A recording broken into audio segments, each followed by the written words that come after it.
Welcome everyone to Saturday Evening Chats. This is episode number 86. And tonight we have with us the co-host extraordinaire, Mr. DM Foss. Good afternoon. And we have Mr. Rob D, the New York Outcast. Hello. Thanks for having me. Thanks for joining us. So first in was Mr. Kingpin, then Tim S, Makojo, Jet 001, Ting Ting, Mike, G-Webs is out there, Gunpowder Beauty, and Michael Hurtneck. So, welcome everyone, and let's start the... In a world of uncertainty and turmoil, one man stands alone, along with his faithful sidekick. A man who entertains and educates the masses weekly, 70% of the time. Born out of the dusty plains of Washington State, now from the coastal forests of Oregon. The man, the myth, the man, G23.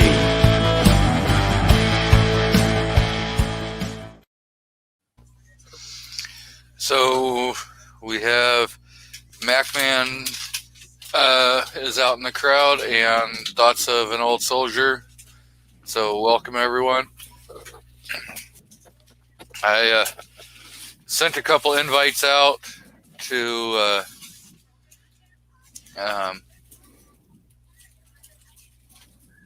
Alpha Romeo 15.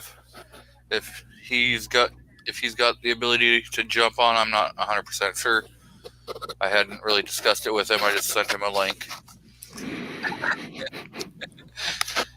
So, no,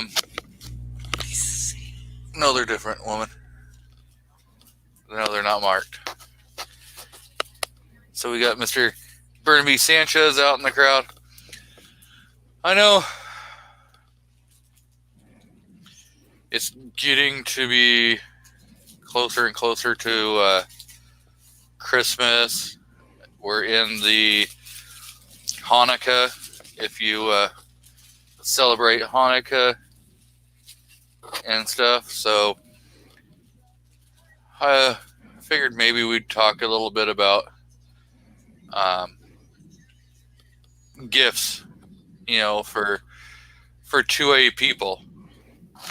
So, like what are some gifts that we would like to receive, or gifts that we would give to other people that are, Second Amendment friendly, firearm guys and gals. So, we'll start off with Rob. You got any thoughts on some gifts that you would either want to receive or would want to give to other firearm people? Sure. Obviously, depending on the individual, if it's somebody new, there's probably a lot of stuff they could use. Somebody that's into it, I don't know. I think something, depending who they are to you, maybe even an insurance policy, USCCA, or something similar. I think would be a nice gift in a sense. For a family member or something like that, or just a friend if you could afford to do so in a sense, at least get them started. I think ammunition's always a plus, but with this type of stuff, depending if it's somebody close or states, obviously that could translate over to a gift card. Obviously, I think a lot of us wouldn't hate a T-shirt or something like that, or hoodie, depending where you live, and whatever. Some type of gun-related clothing, something like that. Just general ideas, throwing something out. Mr. Foss, you got some ideas? Rob kind of said what I was gonna say. Like if there's a gun shop that they like, sometimes you can get gift cards for or gift certificates for there. Um, like Cabela's or gift card or something like that. Um, some patches or stickers from gearwebsites.com. A nice gun display from RNL Displays. I don't know how I forgot that one. I was waiting to see if anyone threw out the RNL displays. What about, maybe getting them like reloading supplies if you know that they're into reloading or they're thinking about getting into reloading. Maybe getting them some dies or some reloading manuals or just simple stuff that you can pick up that's not going to be like breaking the bank. Unless you really know what they're into, I'd probably use a gift card in that situation personally. Some people are fussy about tools and, they like this brand or that or whatever, what they're comfortable with. So anything like that where they were working on their own custom stuff, I would probably just run the gift card route. But depending on the individual, I mean, they might be complaining about trying to find these dies or going through them all the time. And if you already know, then that's different. So Ting Ting threw out some good ideas. If they have steel, get them lead. If they have neither, get them both with a training course. What about gifting somebody like just a training course? Thoughts on that? Not a bad idea, depending on the individual. Some people may take that as an insult. Yeah, we have, there's kind of like a divide in there, but I don't think like training should be mandatory, but everybody can use a challenge, and you should always look to try to sharpen and hone your skills. The day you think you're the best, you're going to find out there's somebody better. So, Mr. G Webb says, would you rather get something like what you wanted, but possibly the wrong brand or style, or a gift card? The thing is I look at it this way. If somebody's taking the time and effort to actually go out and attempt to get you, if you're 2A and maybe they're not 2A, and they're, going out and, hey, I'm going to get them a scope because I know they got a new rifle. Even if they get you the wrong damn scope, guess what? At least they thought about it and, was willing to attempt to get you something that you liked and not, oh, well, we'll just, sometimes I think throwing cash or a gift card can be like disingenuous. Just like an easy cop out sometimes. My thoughts. I think it depends on the level of your relationship with the individual and what their take may be. So I don't know. With tools, I'm fussy about some things. Like I just they are what they are. That's what I use. That's what I like. I probably wouldn't use it if it wasn't the right one. So clothing too. So, I've gotten my own mom's gotten me shirts I've never worn. It's just, she should know that I don't know. I'm funny. Maybe I'm a dick, it could be a New York thing. So, but with certain things, I think it's better to let the individual decide. But that's just me. I'm a fussy prick, I guess. Now that's not everything. Don't get me wrong, but but somebody that knows me would know that. So that that's what I mean by different people or whatever. So I don't know. I'd hate for my gift to get wasted or just set in a corner and not used over a gift card. I'd rather they used to get, I don't know, maybe they bought, something to fix their car. I don't know. It doesn't matter to me. It's the point that they were able to use the value of it. I'd much rather see that than it just be collecting dust.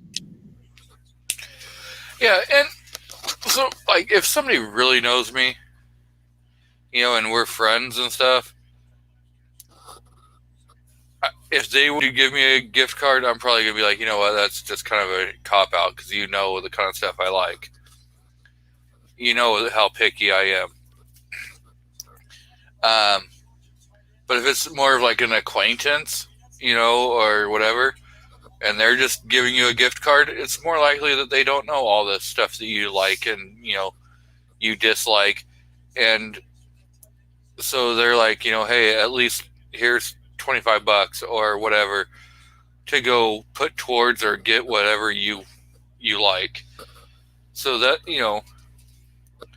again, it comes with knowing who your crowd and stuff. So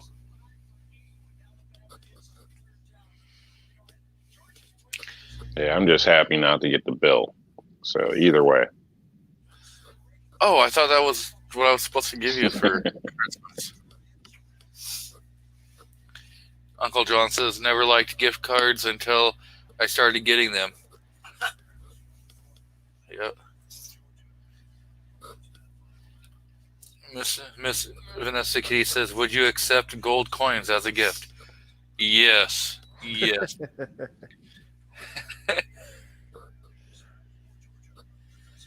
Definitely would.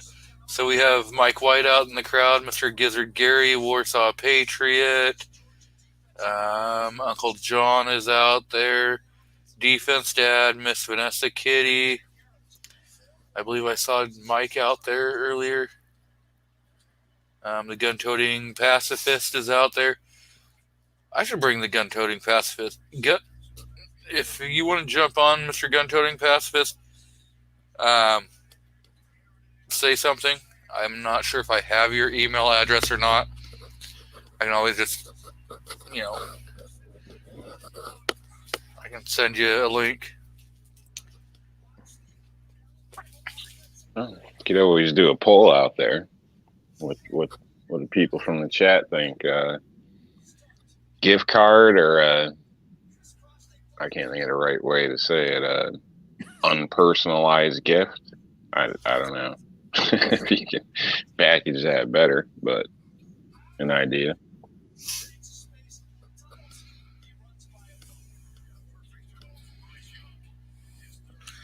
So he's editing a video.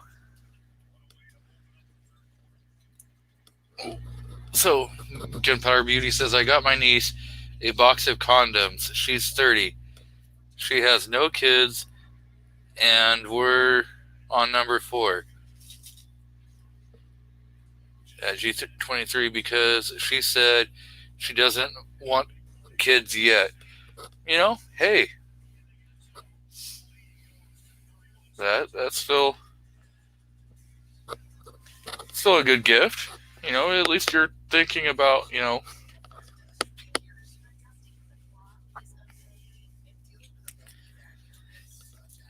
like I do. I'll drop for people that I know and stuff. I drop kind of hints of what I want, like specific brands. And then if you're not paying attention, I guess you're just not paying attention.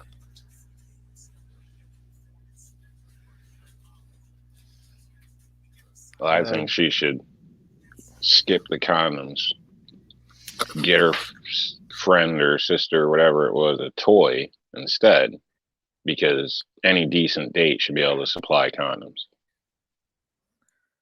A nice massager.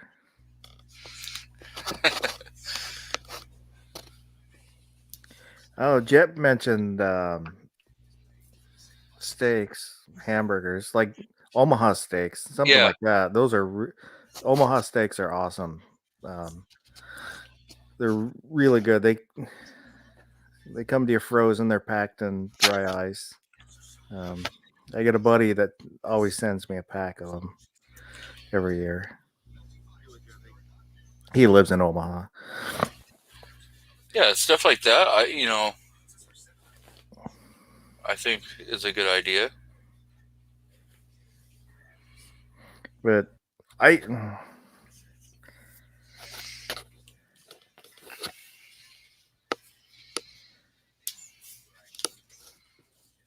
you there, Foss? yeah, no, it's kind of this same thing happen every year when this comes up. I don't ask anybody for anything. If there's something I want, I'll buy it. I don't ask somebody else to buy it, and I don't want that to come off like I'm shaming anybody else. That's just just the way I am. And I've got stuff gifts that people give me, and I'll keep them because I appreciate that somebody took the time to get them, even if I can't use it, or I don't like it personally, but somebody thought enough to spend their money on me that I'm not gonna trash it. So I've got stuff put away that I don't care for. Collecting dust. Sometimes if I know if there's somebody else that can use it, then I'll pass it along.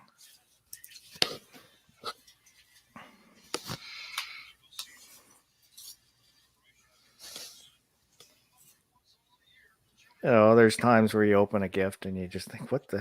Why? But but thank you.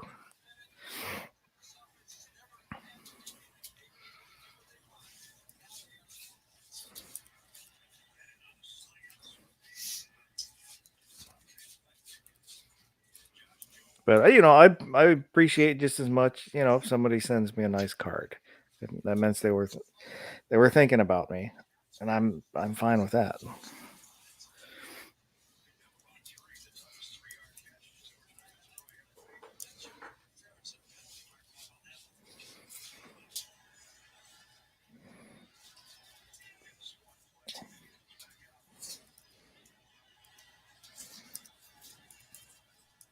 Yeah, the idea is always nice. It's one thing that's awesome about little kids when they make you stuff. That's just cool. Those are. I've got stuff in here in this room that stuff my son has made, just from school and stuff. And those are the things that mean the most to me. Stuff that he made for me. One is they painted a light switch, and we've got kind of I installed all wider ones in that, so I can't install that plate because it's for one of the regular toggle style. But I've got it setting up with all my other memorabilia and some other drawings that he did. So the gun-toting pacifist says his ex-wife bought him a CHP gun for Christmas one year.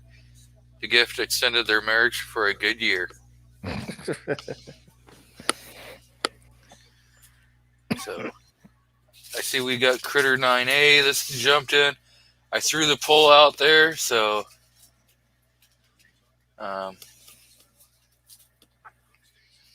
it's out there if you guys want to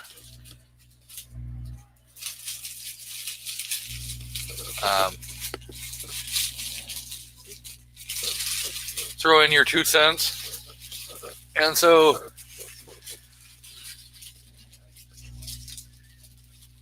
yeah, the wife was eating a Subway. Philly cheese. Mm-mm-mm. I'm kind of surprised he showed up while the game is on.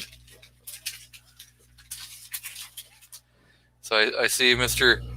JH586 has joined us, and right now his Georgia Bulldogs are getting a nice little spanking for Christmas by Alabama. So G-Web says, is that a salad sandwich? Steak salad.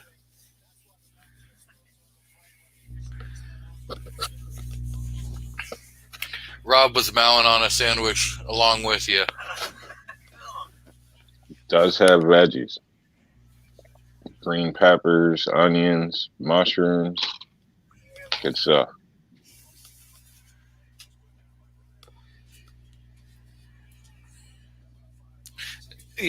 See, there's the acceptable answer. Can both Bama and Georgia lose?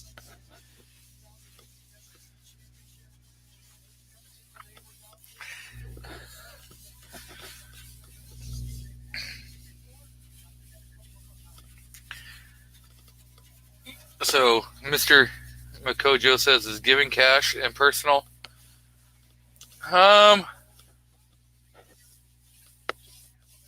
Not. I don't know. I guess it all depends upon your relationship.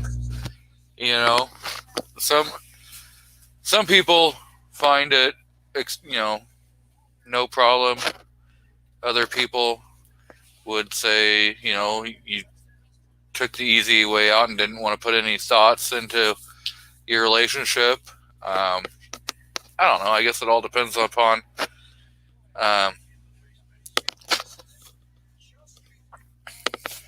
what's your guys' thoughts on just getting cash as a gift?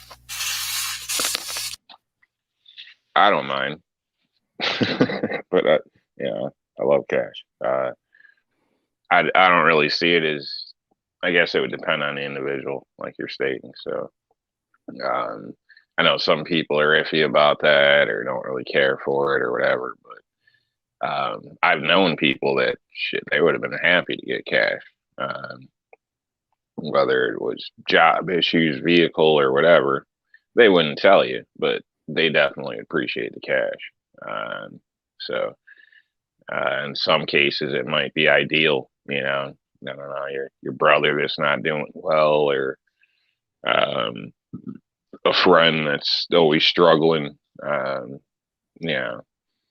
It's could be helpful to somebody and maybe not seen in that light to some people. Other people, it's obviously some care and thought into a gift may be more appreciated.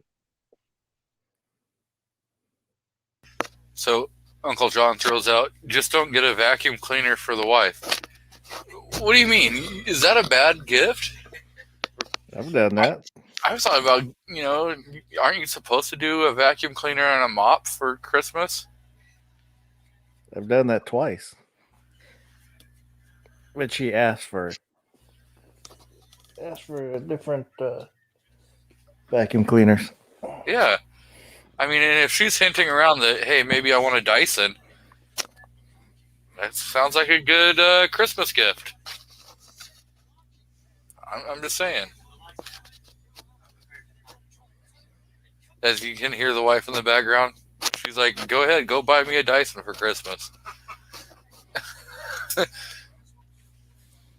I've got a Dyson hand vac. Thing has a hair trigger on it.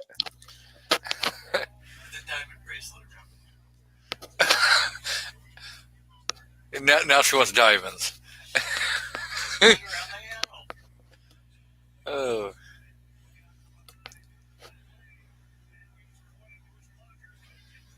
So, Mr. Drew Bradley has jumped in.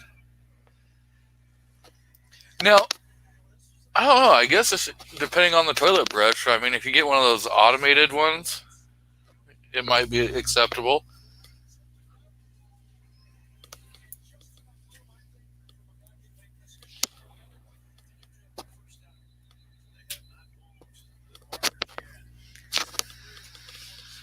So, No, not supposed to get stuff like that for a gift unless requested. Most people want,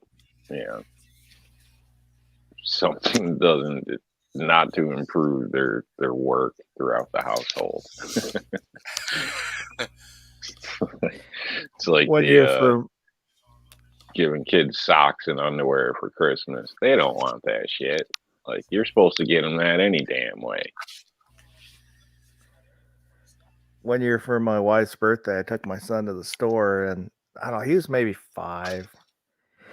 Yeah, and I told him, pick something out for your mom. We'll get whatever you want to get.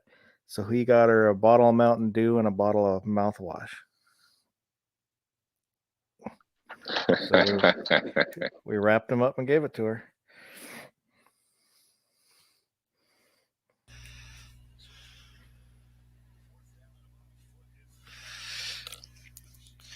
yeah.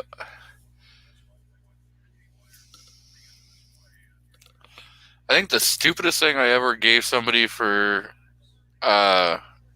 Christmas was one of the tins of popcorn.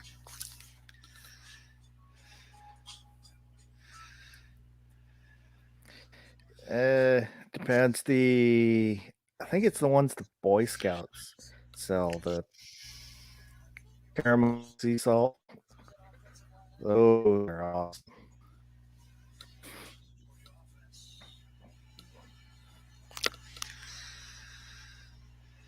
Well, what he's leaving out is the person he gave it to is allergic to popcorn.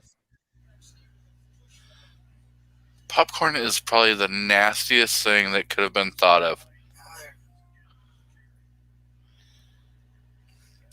Like, I tell the wife, no making popcorn while I'm at the house. Absolutely no. She hasn't kicked you out yet? Nope. She's yelling, tell him what it smells like to you.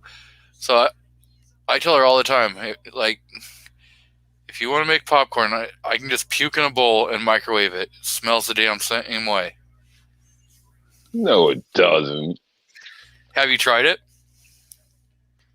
Have I tried what? Have you tried puking in a bowl and microwaving it to see if it smells like popcorn? No, I'm not an idiot. Why would I do that? Puke is usually already warm on the way out, man. I don't think it's going to smell a whole lot different. No reason to be scraping it off the inside of the microwave. But I don't see how that relates to popcorn at all. At all. And there's lots of different popcorn. I mean, lots. More than you can even probably think of right now. More than I can think of.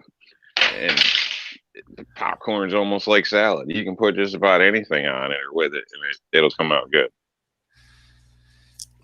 Yeah, I guess to each their own opinions. So, M. Gabriel has joined us. Mr. Walter Davis is out there. And Mike says that's what fettuccine Alfredo smells like to him. See?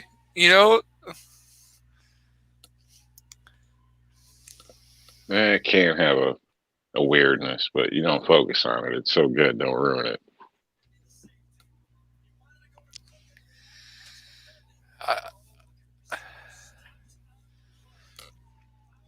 If you want the best, like, rotten smell farts, it's eggs, sauerkraut, and like a dark porter will give you some horrible gas. Yeah, I'm telling you, that shit is nasty. I don't care how you prepare it. Oh, It's shit, I nasty. eat it all the time.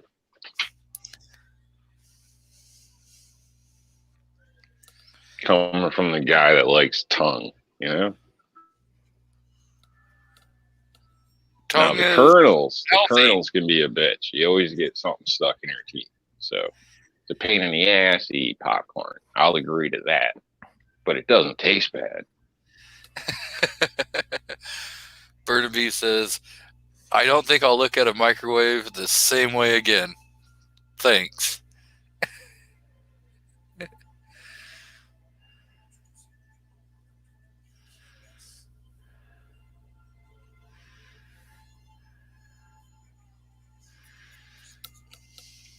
It's good Philly cheese. No, I do not go to the movie theater. Absolutely not. I think the last time I was out at a movie theater was 01? 01 or 02.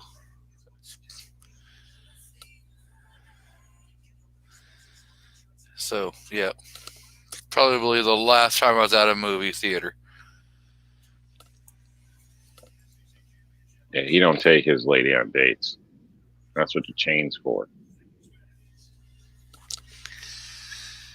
Hell, we'll go on long drives, We'll drive 2 hours to get okra. 3. Yeah, that's about food. That's not a date. The wife loves her okra, and she's gotten me to enjoy fried okra too. So, guess what? If she wants to go 3 hours for some fried okra, let's go. Let's get in the car and go. You know?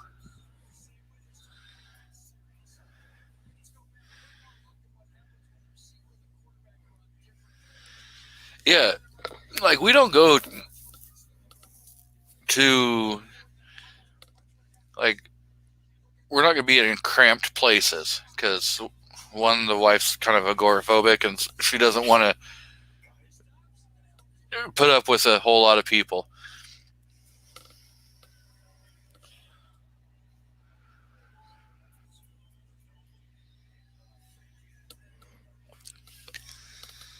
So,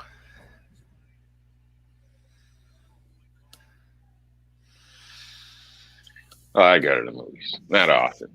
Very rarely. Usually it's I'm dragged into it type thing. Honestly, to me, it's just the prices, but everybody would expect that from me. So yeah, it's overpriced. yeah, It's overpriced. People are going to be friggin' talking during it, so you can't really actually enjoy the damn movie and crap. And so, just tell them to shut up. why do I want to go and waste, $40-$50 going to the movie to deal with it?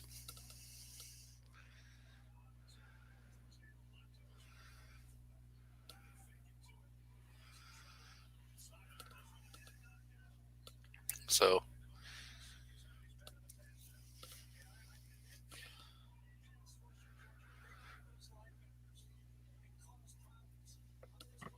So how's that poll coming with the gift card deal?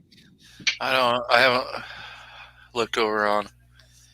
He forgot about it. So right now, no is running away with it. Meaning what? No, they don't like gift cards? It says, do you find gift cards impersonal? Yes, no, acceptable from non-close friends. And no's taking the lead, huh? 75% of people say no. Would you look at that? Okay, so gift cards are... Oh, we shall end that poll. Now, how many of them are going to sell that gift card to the guy on Craigslist for cash? That's their choice.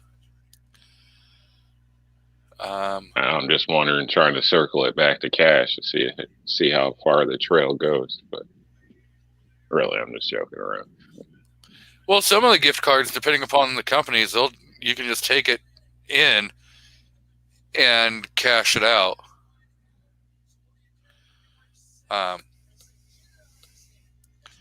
So There used to be kiosks that would take gift cards and give you cash for them. yeah, they take a certain percentage. Yeah.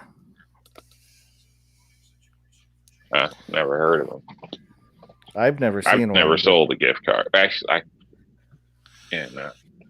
I've never really sold a gift card actually, so I can't state or whatever. But I've seen people running ads or whatever. I've heard people do it, so I don't know. I figured, there's always a use. Technically, I got one I got to use now. It's like $100 massage gift card. But all this COVID crap and everything else, I don't know. I didn't want to go down and get jacked up with this whole mask thing and gotta wear a mask with your face pressed into the thing or something. I don't know.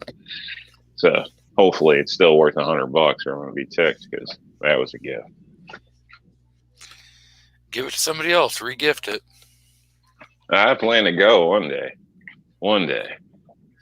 Jealous because I paid for the lady to get a massage, and oh my god, like that lady, man, she was like the female Mrs. Miyagi, and she was using this oil stuff, and holy crap, like I got jealous, bro. It wasn't cool. You're not allowed to touch my woman like that. Nah, I wanted to be touched. Screw that shit. That lady knows her shit, man. Oh.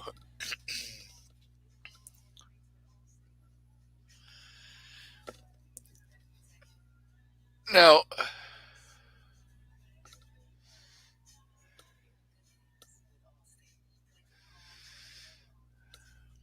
okay, so we got one. Let me go back to YouTube and I'll start a new poll.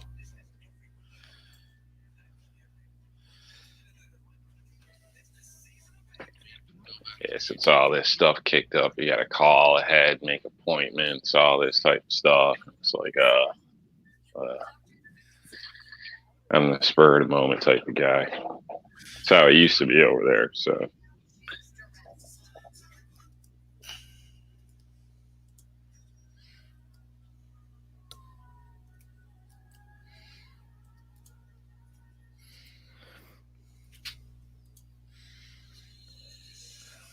Almost got in a fight. Doing what Vanessa said. What would that be? She said when I got to put my glasses hang on there. When stadium seating came into vogue, she taught her nephew how to chuck jelly beans into the folks' heads in the rows in front. Okay. It was at a discount theater. Yeah, there were a bunch of drunk guys that were a few rows ahead of us. And so when they start getting loud, I'd kind of flick popcorn at them and they shut up for a while. And then after the movie, dude stands up and then gets in my face and doesn't really go anywhere. He was all mouth.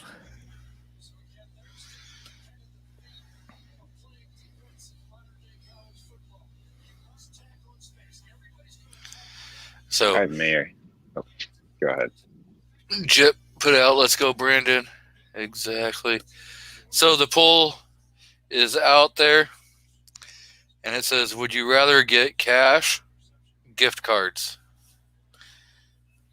And we've got 13 votes in right now.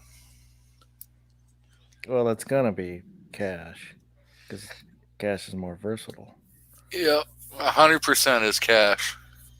It's like saying, would you rather get a gift card or kicked in the crotch?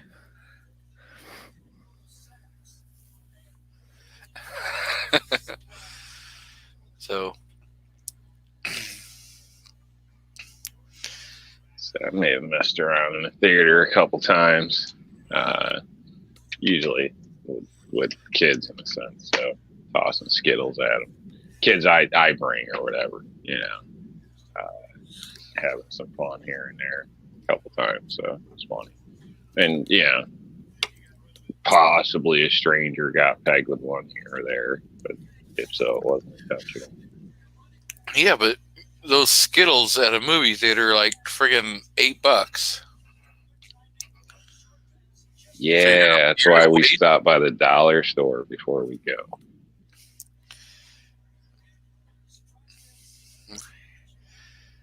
I don't know. You just spent like $800 on a new cell phone. I think you might go and decide to spend $8 on a box of candy. Hell no. Not me. Especially if you're bringing 2-3 kids or even more sometimes with people's friends. Oh, no. No, go to hit the store up. I'm pretty sure this would be the easiest question. Would you rather have Joe or a businessman running the country? Well, considering we've got brain dead friggin' Biden in there and his little concubine as a VP, I tend to think I'd go the other way and have a business person running the country. I pick neither. I'd rather have a true patriot in there. I would rather have somebody that's going to sell anything out for a better deal or better dollar. This business is all about money, man. Yeah, but I would definitely like to have a constitutionalist in there, somebody who's actually going to run the country based on what our founding document says. Well, since 9mm sucks, 40 for life. Bullshit.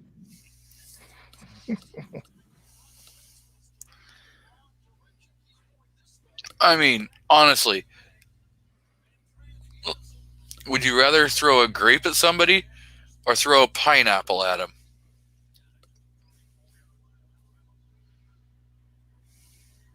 Grape, so it uses less effort. Well, chucking a pineapple isn't that hard. See, here you are with the I can't even think of the word.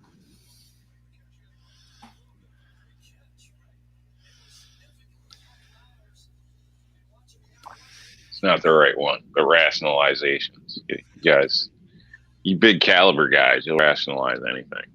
I mean, yeah, you shouldn't hate on us 9mm guys just because we know what we're doing. And Gunpowder says pineapple, of course.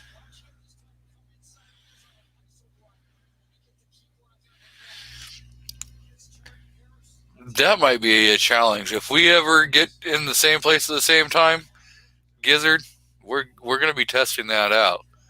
I don't know. Gizzard's tiny little arms. Trying to get that grape. I'm going to say he might be able to get that grape about 40 feet.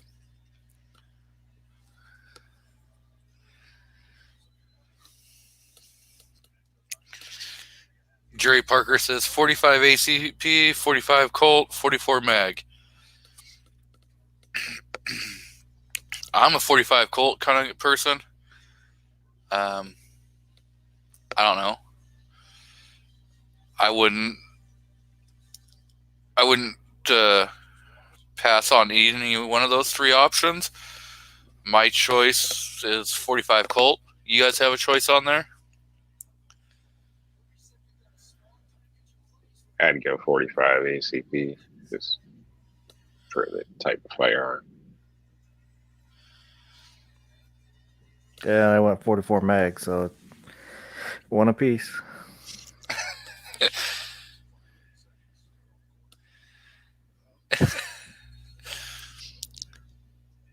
Gizzard says, 40 feet? How friggin' old do you think I am?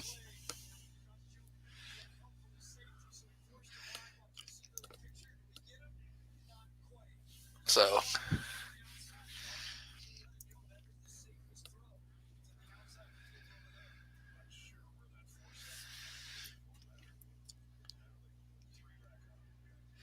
Is everybody liking cash out there? Or what's the deal? 17 votes, 94% say cash, 6% say gift card. So, See, it's like 90 some odd percent of people that claim to be doing better than they are, but they'd like to pocket that cash.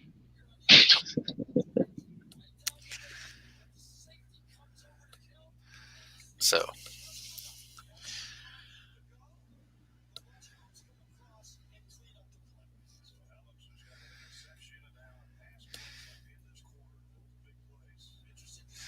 Yes. If you're going to be running a 45 Colt, you better be paying attention to what your backstop is. You might be lucky if you can catch that grape in your mouth. But are you going to attempt to catch that pineapple that's being chucked at you in your mouth? I'm just saying. No, you're going to try getting the hell out of the way because you don't want to get hit with that pineapple. You'll stand in the way and take a chance. Pineapple has so much drag, it's be lucky to get to.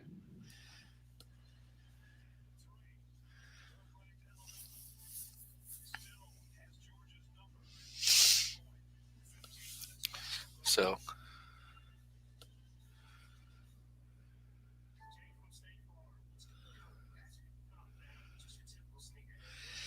.357 mag, 10 mil, 44 mag. Rob, start it out. Somebody's just trying to make me say 10 millimeter. So you're going with 10 on that one?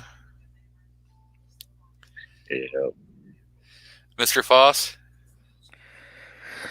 It's kind of a toss-up between 10 millimeter and 357. I would lean 10 millimeter just because I like my G20 so much. See, I would definitely be going with 10 mil because, well, it's just a little bigger 40 cal. So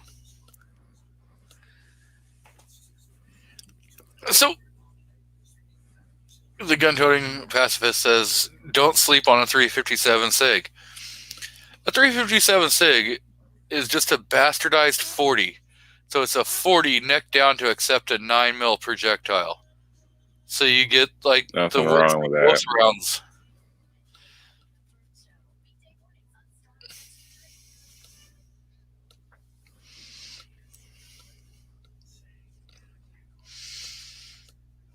So Vanessa says, anyone carry a 357 mag or 44 mag?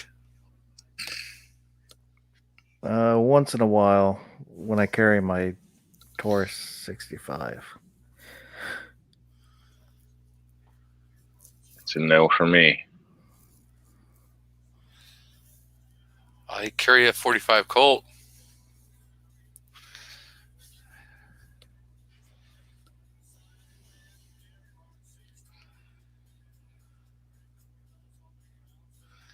So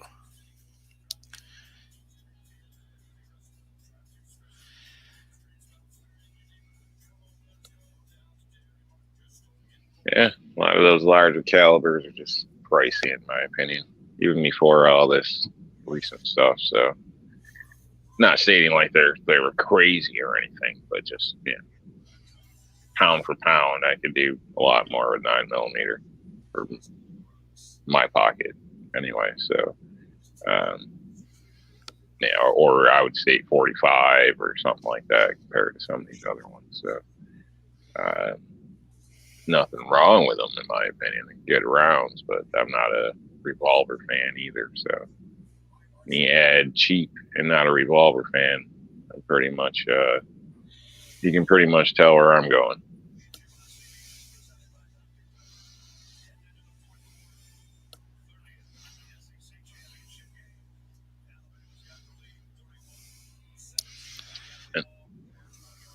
I should say, I don't dislike revolvers. They don't practically fit into my use. If I had endless money, I'd have a bunch of them or something. Because I think they're a piece of art. I like them. I'd see them as like a range toy, things like that. But I don't have money for toys. So.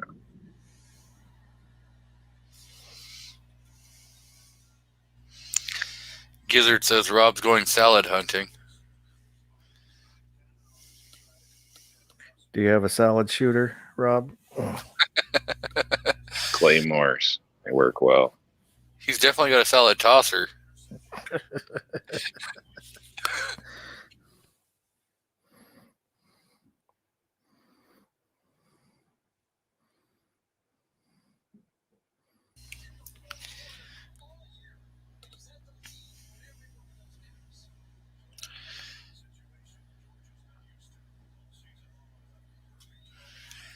So Miss Vanessa Kitty says she must decide on dinner.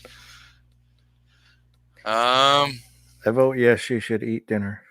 Yes, definitely should have dinner.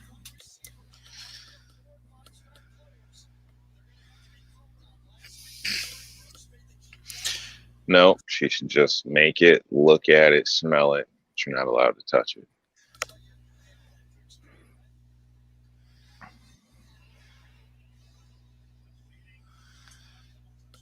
Thoughts of an Old Soldier says I carry a Colt Cobra 38 Special most days.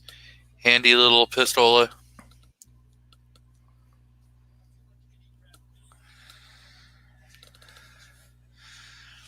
So we've discussed the wife is wanting a revolver and everything. So I decided just to be kind of a smart ass. And I showed her a Beretta chambered in .357 mag. And she's like, yeah, that doesn't look too bad. And I should have probably looked at the MSRP before I showed it to her. Because they want $3,300 for that. Damn. Was it one of the Manhurans? Probably. I don't remember. Yeah, you can get a new wife for less than that.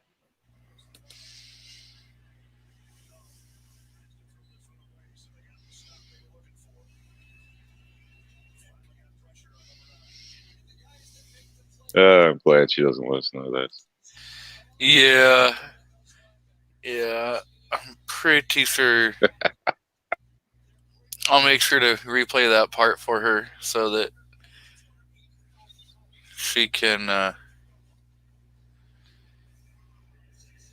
be happy to kick your ass. And yes, it was the Manhuran or whatever.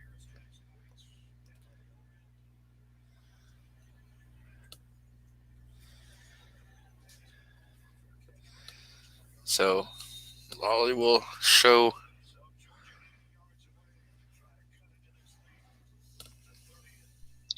Next time, you need to show her Snob's Bezazzled High Point. See what she thinks about that. And screw around, you buy her two. I was showing her this one.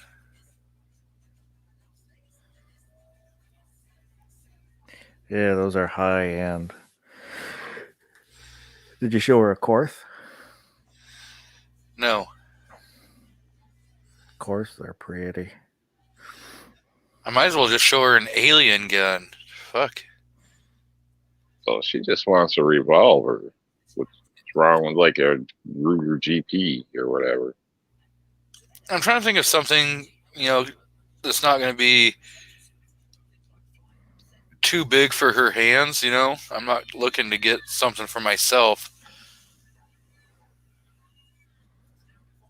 But isn't there revolvers that are like $2,400 cheaper than this that would fit in that category for somebody new and just wants a revolver? I mean, right there, you're talking $3,300.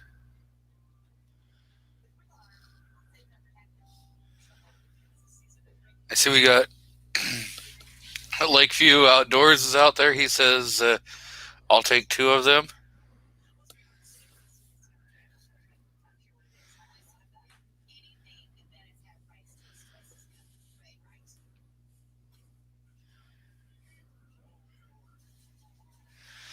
And that's probably the best way. It's not how much the new wife will cost. It's how much the ex-wife will cost. I see we've got a Single Shot out there. Did I not send you a link, Willie? Yeah, that's a topic for Gizzard Gary and Pacifist.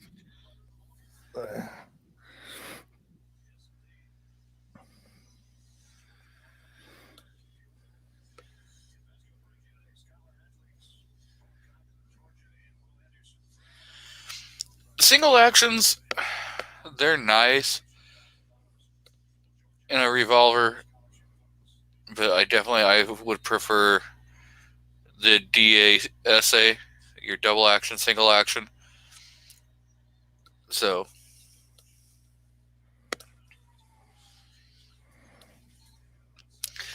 yeah, that, if you looked, the hammer was gold, and so was the trigger.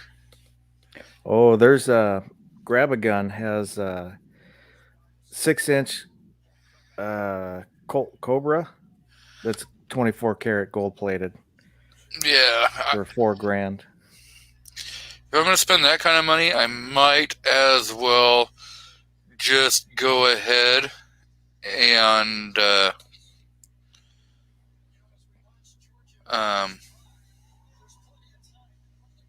get her a Desert Eagle chambered in 50. Well, that's definitely not going to fit her hand.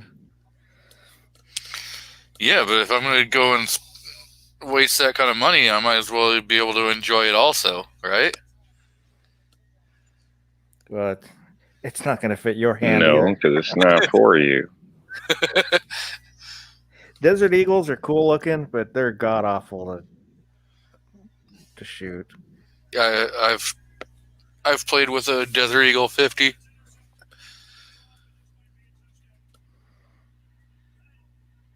Oh. Okay, so Willie, I just sent you a link,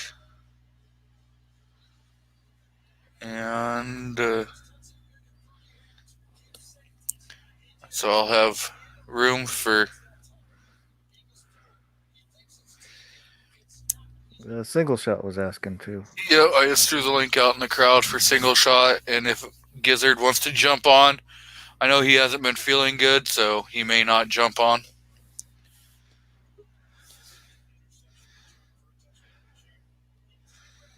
My God, I get treated like a stepchild. Yeah, Red-headed. I'm telling you. You know what? On New York, I guess I saw a beautiful Honda, beautiful, and I almost took a picture for you, but it broke down and it fell behind me. so now that you man, that was a Ford. Now that you bring up Hondas, I wasn't going to say anything. My chiropractor bought a 2019 Honda Pilot because, so him and the wife were looking at new vehicles, or newer vehicles, because they wanted to get something that got a little better gas mileage for being able to go on trips. And so they looked at like a Toyota, and the year they were looking at, there was a lot of recalls and customer complaints. And then he brought up Nissan, and the wife was like, So then they were looking up Honda Pilots, and they ended up getting a 2019 Honda Pilot. And then last night, it comes out that now there's a recall on 2019 Honda Pilots because the hood can blow off while you drive down the road. Isn't that special? Now, I hate to break it to you, but just about every vehicle made, I'd actually bet money, every vehicle made, you can go back and find a list of recalls, except for maybe this year's, but hang on. 90% of them are nothing, nothing serious in a sense, so where they don't have to report things, or you don't have to go back and get a dealer, Oh, yeah. So, okay, guys, yeah. Come on. So what are you trying to say? Because they found out a recall on the Honda. It's a problem now, I just thought it was kind of funny. I thought it was kind of funny. Guys, New York Outcast, you have pins holding your Honda because you want to be that race car driver. So you got your hood pinned and all. Zip ties, whale tail in the Zip back. ties. There you go, baby. You know it. No. Now, wait a minute. This is a live chat, and all I see is emojis. Come on, guys. You got a camera. Turn your cameras on. It's better than middle fingers. Oh, I almost did it. Came close. Yeah. The lighting situation where I am is really horrible. And so it looks like I'm in the witness protection program. You're in WITSEC. I got you. Because he is. Yeah, it's fine. I'm driving, so all the lights pretty much are off here in the cab. So I know, Rick. I just got off the phone with Rick when I found out you guys were alive. But I've been checking. I'm loading ammo, checking all day. Where's my link? Where's my link? Where's my link? And I find out you guys are on, and I'm like, what a stepchild I am. Go back. I didn't see it, Outcast. I'm back. So, where in the world in this country are you rolling down the road? Single shot? I am in New Hampshire, almost into I'm in New Hampshire, almost into Massachusetts. So, I hate driving at night. Oh, yeah. So have you had to deal with snow yet? Got a little bit up to the house there a couple of days ago, but it's all gone now. And it's supposed to have some up there probably by the time I get back this next time around, Wednesday, Thursday, Friday, something like that. So I'll have some to play with up there, and I'm all ready for it. I got the tractor all set up and stuff, so I got us straight.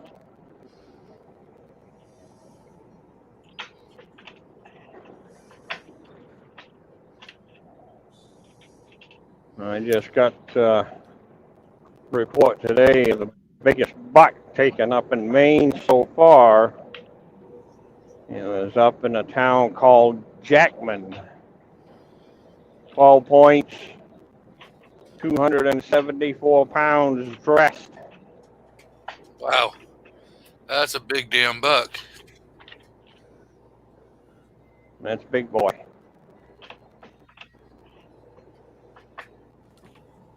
And he probably made his kids drag it out. And you wouldn't? Of course I would. Of course I would. That's right. Dang right. That's what they're bred for. You have a kid, go pick the corn, potatoes, whatever. Shoot a deer, drag it out from me. So, Ching Ching has some good idea. She says, talking to Walter Davis, do as I do when my twins want to go shoot, have them clean up the house and mow the grass. You know, make them work for it. Nothing wrong with that at all. I wish that would happen at my house. We insisted. Like everybody's got a chore. So, and you don't get paid for it because that's what you're supposed to do. You get paid for extra stuff. So that unloading my truck, things like that I'll pay you for. That's extra stuff. But everybody's supposed to clean up their own area. We all have a dish night. Like one of us, we rotate rooms. It's a partnership. You know what I mean? Nobody's above somebody else. If anything, we do more because we go to work and then come home and still do our damn chores. So I see we've got mandatory carry out in the crowd, Walter Davis. I don't remember if I said hello to M. Gabriel. Sergeant Joe Smith, Patriot in the Dark is out there. So Lakeview Outdoors. Anybody else did I miss? Besides sending a link to Willie. I could have swore I friggin' sent you a link. Looked all day, buddy, but that's okay. You sent it to me now. I appreciate it. You don't have to. But that Beretta you showed, oh, I'd love to own one of those. That revolver, oh, that's super sexy. Way out of my price range. So I started looking at Beretta because they were doing a Christmas special, and you got like $400 off $1,000. So I was figuring, hey, if it's $1,200, that's only an $800. That's only $800. That's not bad. And then I saw that they wanted $3,300. I'm like, yeah, that's still, that's MSRP. Yeah, of course, that's not what you're truly going to pay. But again, you're talking only taking $400 off. You're still looking at like a $2,500, $2,300 to $2,500 at the store. That's a big chunk of change. Yes, sir. But if you buy it, remember, you're buying it for your wife, and you get to shoot it along with her. Don't buy it for yourself. You buy it for your better half. Just like you said, the Desert Eagle 50, you buy it for your better half. Even though it's for you, you buy it for them. I bought her a SIG P320 RXP X Compact with the SIG optic on there, everything. Wow. $1,000 gun. I can't even get that gun here. Yeah. But I think I've shot that thing once. Oh, 'cause you bought it for her. And you're a nice husband. But I told her that I was stealing it in December. What are you going to do in December? You're going to shoot a plate match or? Go hang out with Foss on the 18th. Cool. I'm shooting a match on the 18th.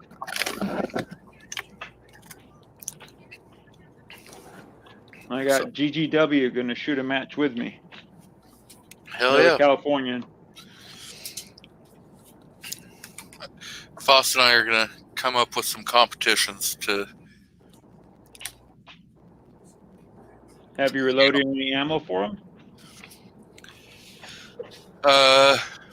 Still trying to find some dies. I found a die that was at my local, and then I hummed and hawed about it because of the price, and it was only a 3-die set. Mm-hmm. And I really wanted a 4-die set. Were they the Lees? Yes. I was gonna say you can't go wrong with a set of Lee dies. I'm telling you, that's what I'm using Actually, I'm using RCBS dies in my Lee, but and I have a Lee inside my RCBS. Lee dies work fine.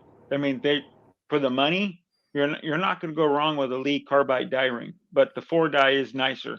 Yeah. know? And they wanted $65 for the 3-die set. Yeah, that's a little steep in my eyes. And so I kind of hummed and hawed about it. And then when I was like, you know what, screw it, I'll just go get it. I went back to the store and it was gone. Yeah, that's a lot of people man. are finding that out. A lot of people are finding that. But you got to remember, in my mind, I'm thinking post-COVID prices, Yeah. I have no idea how much they really are now. Yeah. So Yeah, that's Oh, the thing. you'll You get 'em. find You'll stuff get these going. days, you better jump on it and do it quick. yeah. Now, do you have enough brass? Oh, load? I have. Thanks to everybody that sent some, I have right around 1,200 pieces of brass Good. ready to go. Now, here's There the you go. hard part. Any Okay. primers?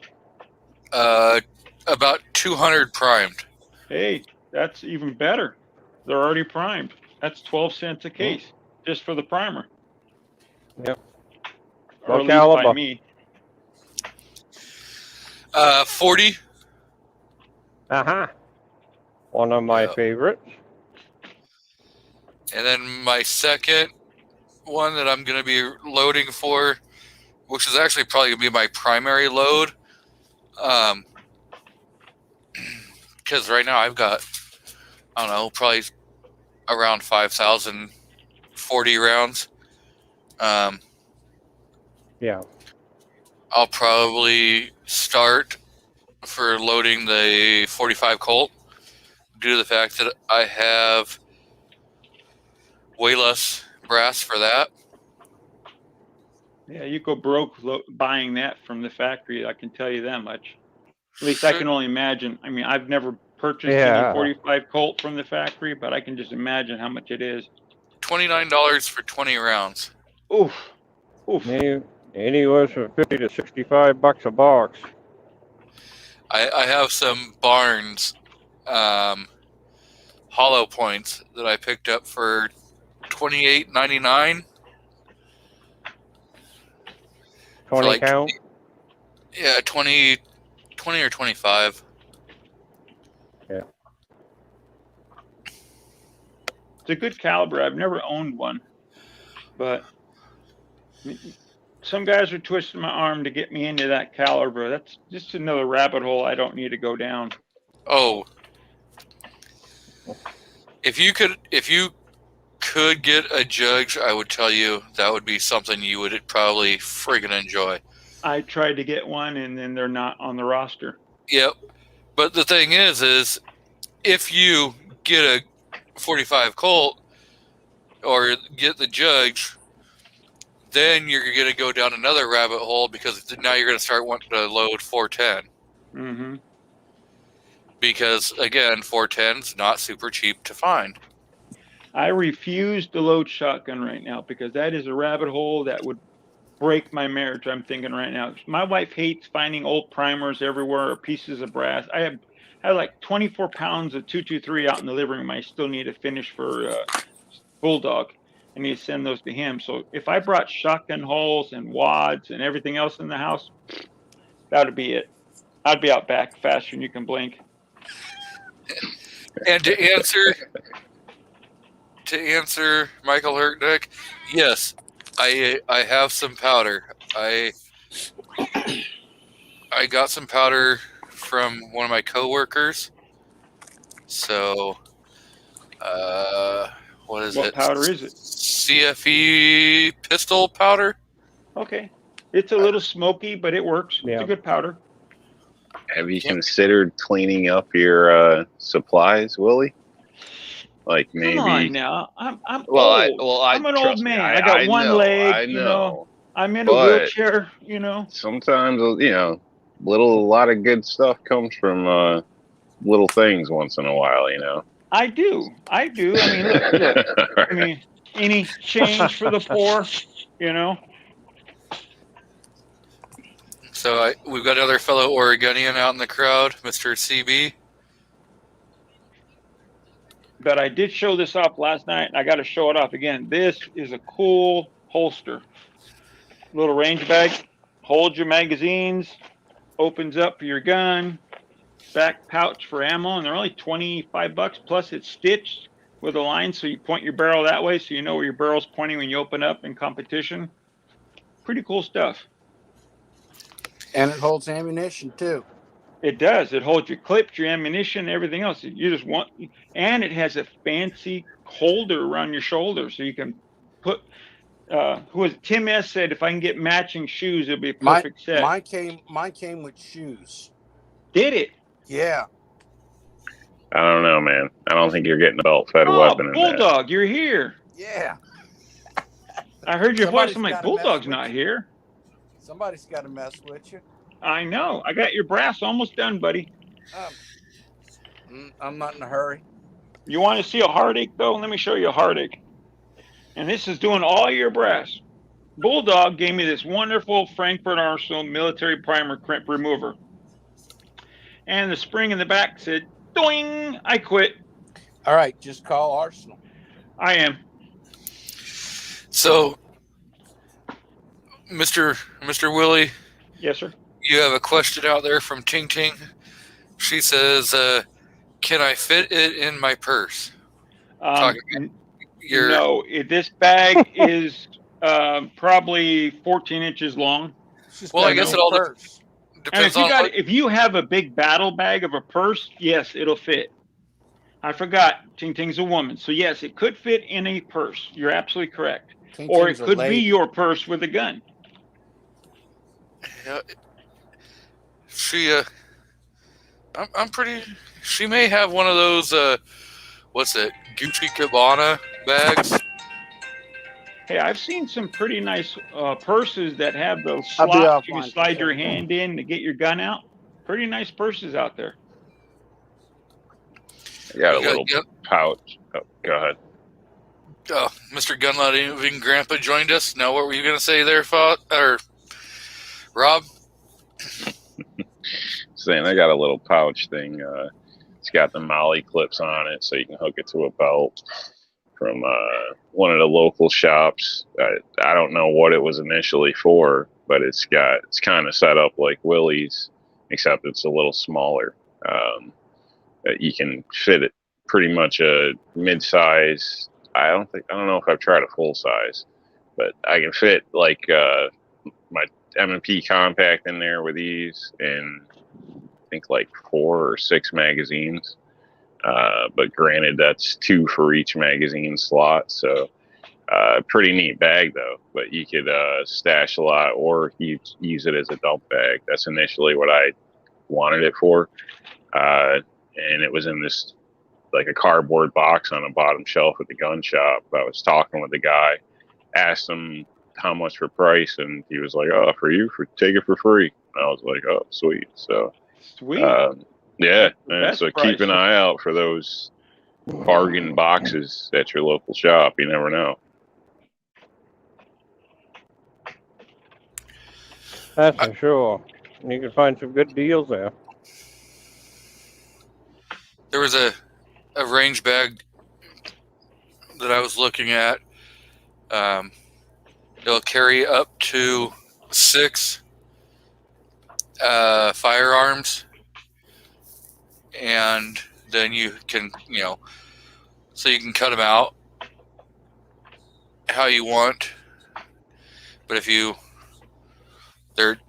can cut out for adding magazines in there, and it says you can carry 6 firearms and 9 or 10 mags extra. So you could end up, possibly having anywhere from 15 or 16 mags in there. Cool. Wow. So Big case.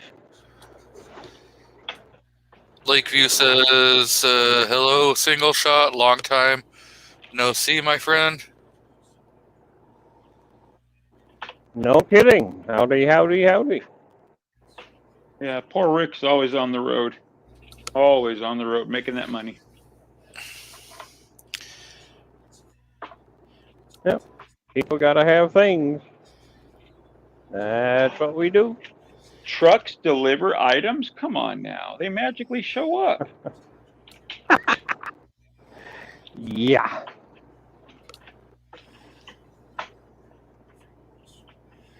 I got a new video, guys. I dropped it last night there. Check it out there when you get a chance. Yeah. And so Mr. M. Gabriel asked if Foss was going to be doing his overnight show tonight. Yes. 1 a.m. Pacific, 4 a.m. metric.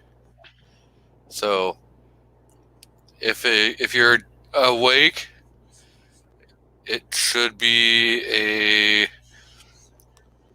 a damn good one. He's got a good topic if you actually go and look at what his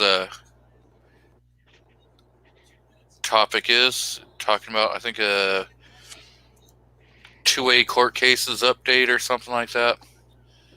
So, should be a pretty interesting show. Did you guys see the little bit on YouTube about the parents that are going to jail for that kid killing 6 people? They got arrested. They got caught in Detroit, Michigan. Yep, they're trying to get away. Yep. Oh, they had run. Yeah, they got 6 felonies each or something like that, or 4 felonies and up to $15,000 each or something like that. And the mom's crying, gee, put your guns away where your kids can't get a hold of them, and maybe you won't go to jail. Well, so there's a lot to that story. I know. I know we don't know it all. Yeah. We can talk about a little of it, because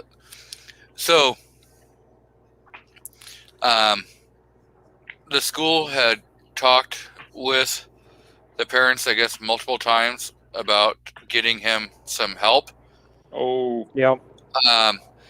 And earlier the morning of the shooting, they had called the parents in and talked to them about the fact that either the day before or a couple days before, he had drawn a picture of a dead body laying in a pool of blood with a firearm.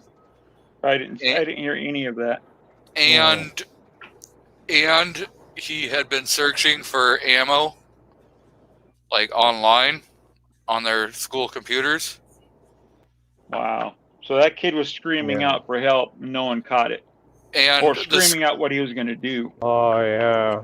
And the school said, "Hey, you should take him home and get him help within like the next 48 hours." And the parents, I guess, refused to take him home that day.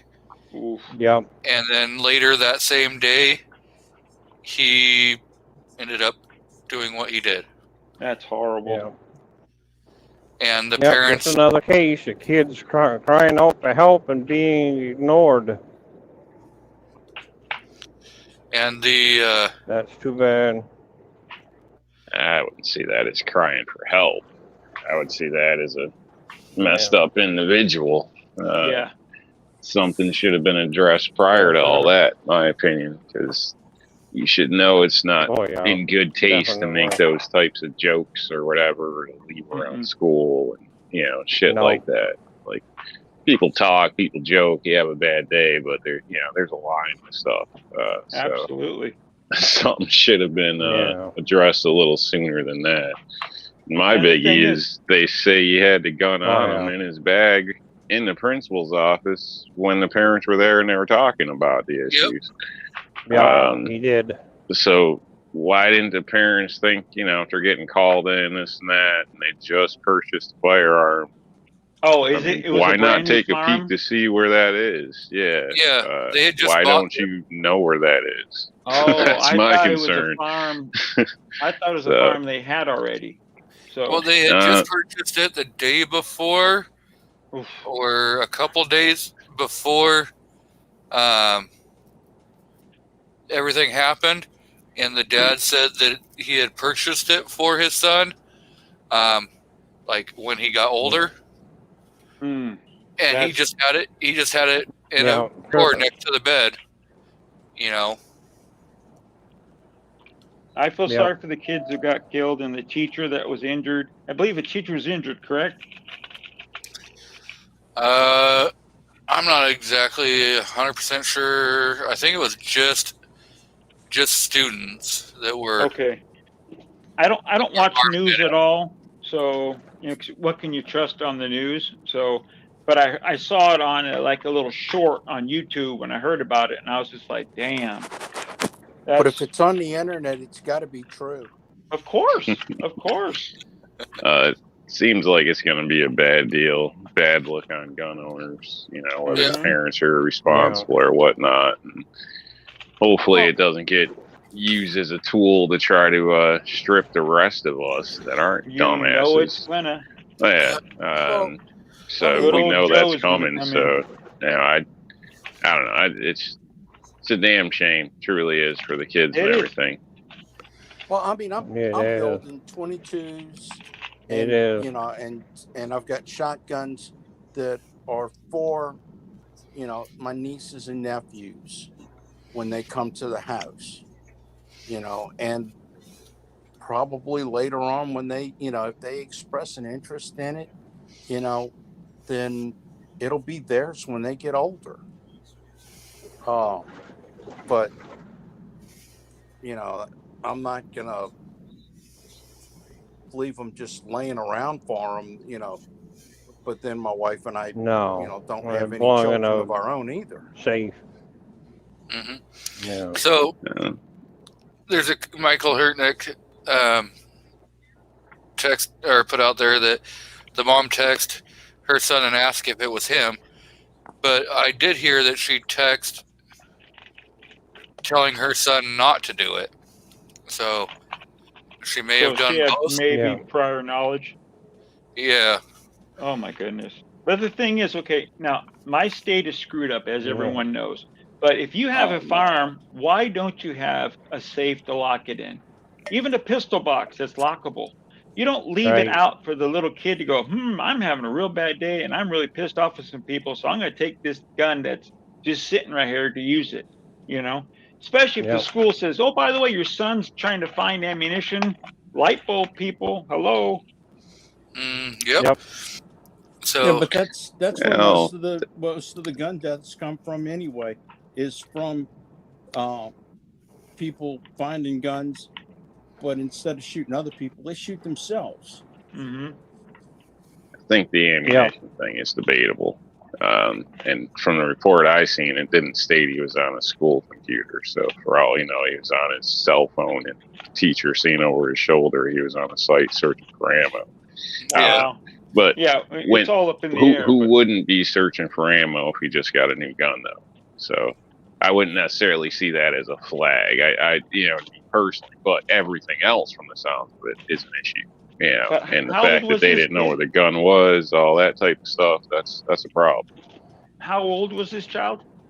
Does I anyone think know? he's 15. 15, I think. Mm. And he's being charged 15. as an adult. So 15 years old. yeah. Yep. And after the meeting with the school, the parents went home. The dad searched. The firearm was missing, and he called 911 and stated that the firearm was stolen, and he thought possibly his son may have taken it. Trying to cover his ass, I think. Yep. So we have Mr. Ghost Tactical out. Yeah. Welcome, Ghost.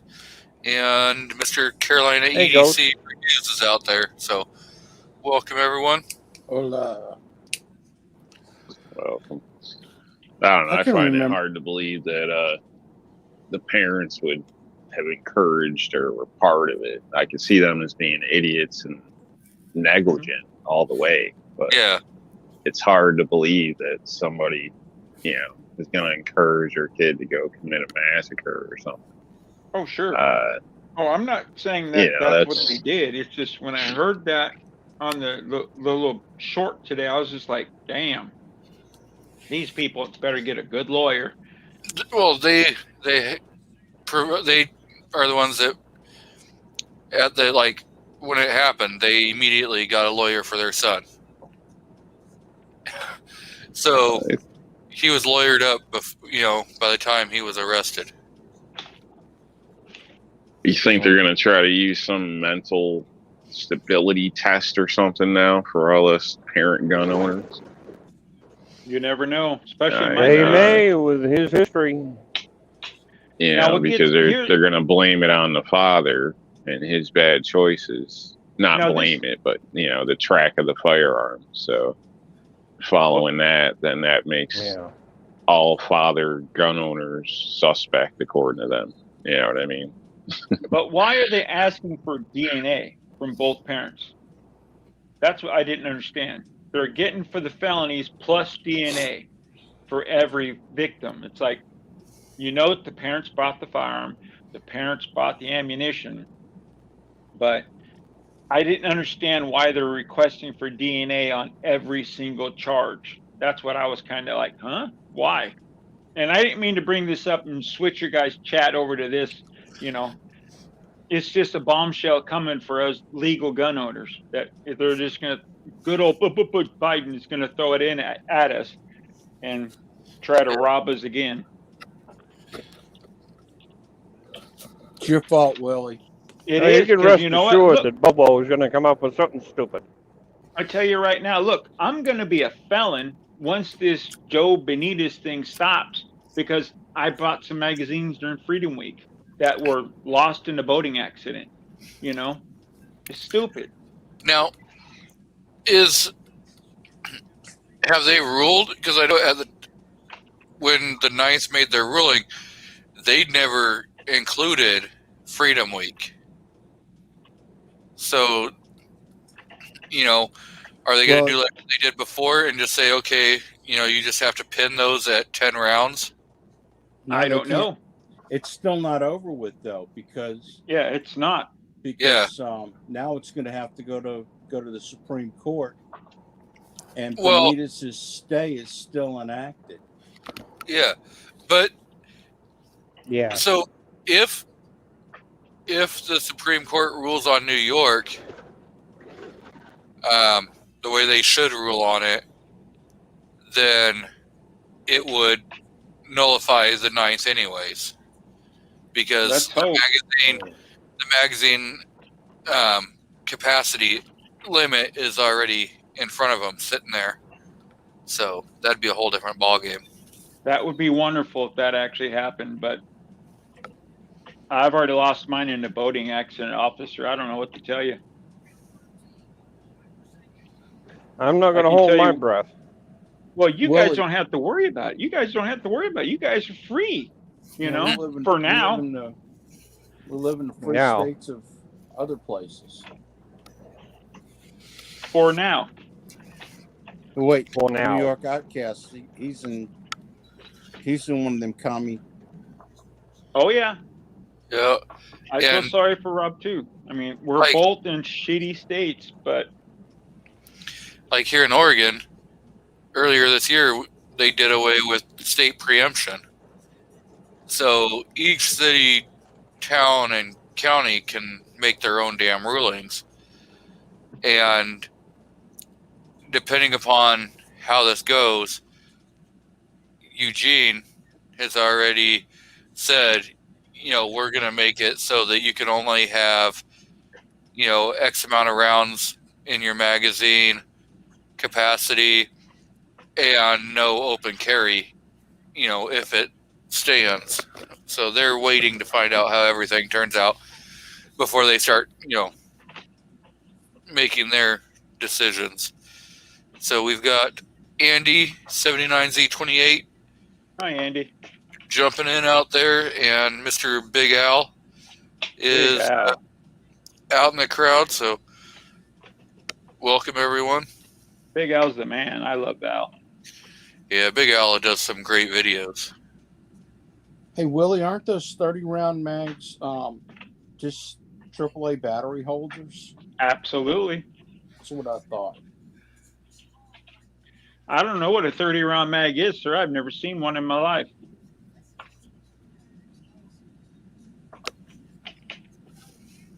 Standard capacity magazines. When I was in the Army, I played with crayons, just like the Marines. I didn't have magazines. So It's just ugly, guys. It's just so stupid that it's gotten this bad. It's just stupid. So we were discussing earlier in the show, like Christmas gifts, Mhm. Either receiving or giving of Christmas gifts, like for firearm people or just people who are in the 2A. some of the stuff that you may get for somebody else, or something that you Get 'em a would gun. want given to you?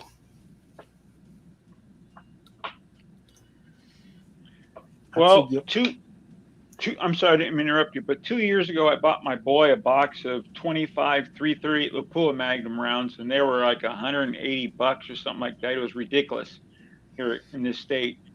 And that's the last time I bought a gun gift for anyone, anything firearm related, you know. Mr. Bulldog, you were Yes. going to say? I say buy them a firearm. I mean that has got to be one of the joys.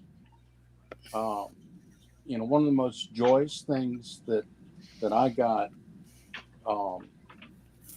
as a young maturing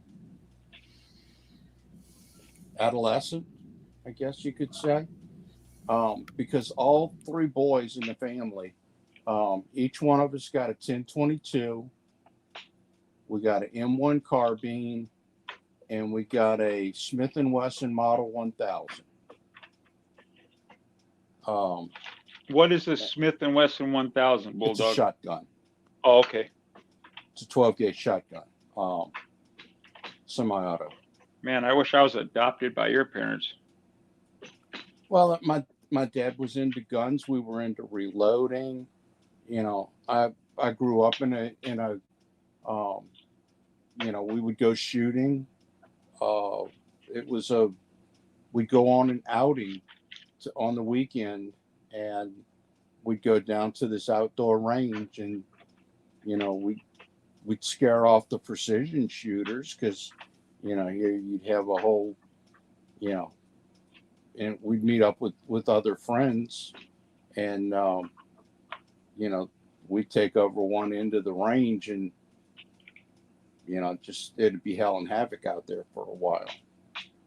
But then, one of the friends that my parents would meet up with, or that my dad, and the other people that were there would meet up with, was one of the range owners. And the bench rush shooters would get a little upset about it, because they'd be out there shooting, one shot, spending 20 minutes diddling around with stuff, and then they'd fire another shot, and we'd come out there and just, sounded like World War V going on. You're having fun, though. Oh, yeah. Now, was it like that for any of you other guys? No, hang on. Here's the mama. I'll be back. So, probably one of my favorite times when I was a kid was when I went down to Louisiana to meet my grandpa for the very first time. It was summer of '88, and we got to shoot.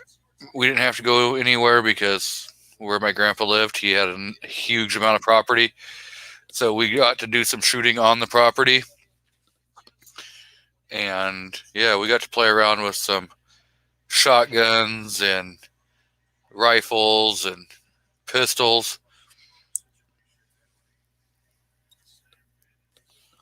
So I would have. My family was again. Well, when I had an alcoholic father. Let's put it that way. So did I. The old man decided to beat on the mom, and my brother and me both put the shotguns in the dad's back of his head, saying, "If you touch mom again, we're going to pull this trigger and see what happens." Thank goodness both shotguns were empty. We didn't know that. So after that, the shotguns were sold. There wasn't a firearm in my house until I turned 14, when my dad bought me a Marlin Model 60 for Christmas, and I still got it. I'll never get rid of that gun. It needs a new stock. I played G.I. Joe with it and beat the hell out of it and screwed the bottom screw up, trying to take it all apart, thinking I knew what I was doing. But there was no guns in my house at all. I turned 13 years old, and I went to a JROTC class and I met a gentleman named Staff Sergeant Robert Pickering who got me into small bore 22 shooting. Then he got my parents to send me to a high power camp in Hollister, California. And from there, I went on and shot for the state of California on the high power rifle team. So that's, if it wasn't because of Bob, I wouldn't have touched a firearm until I enlisted.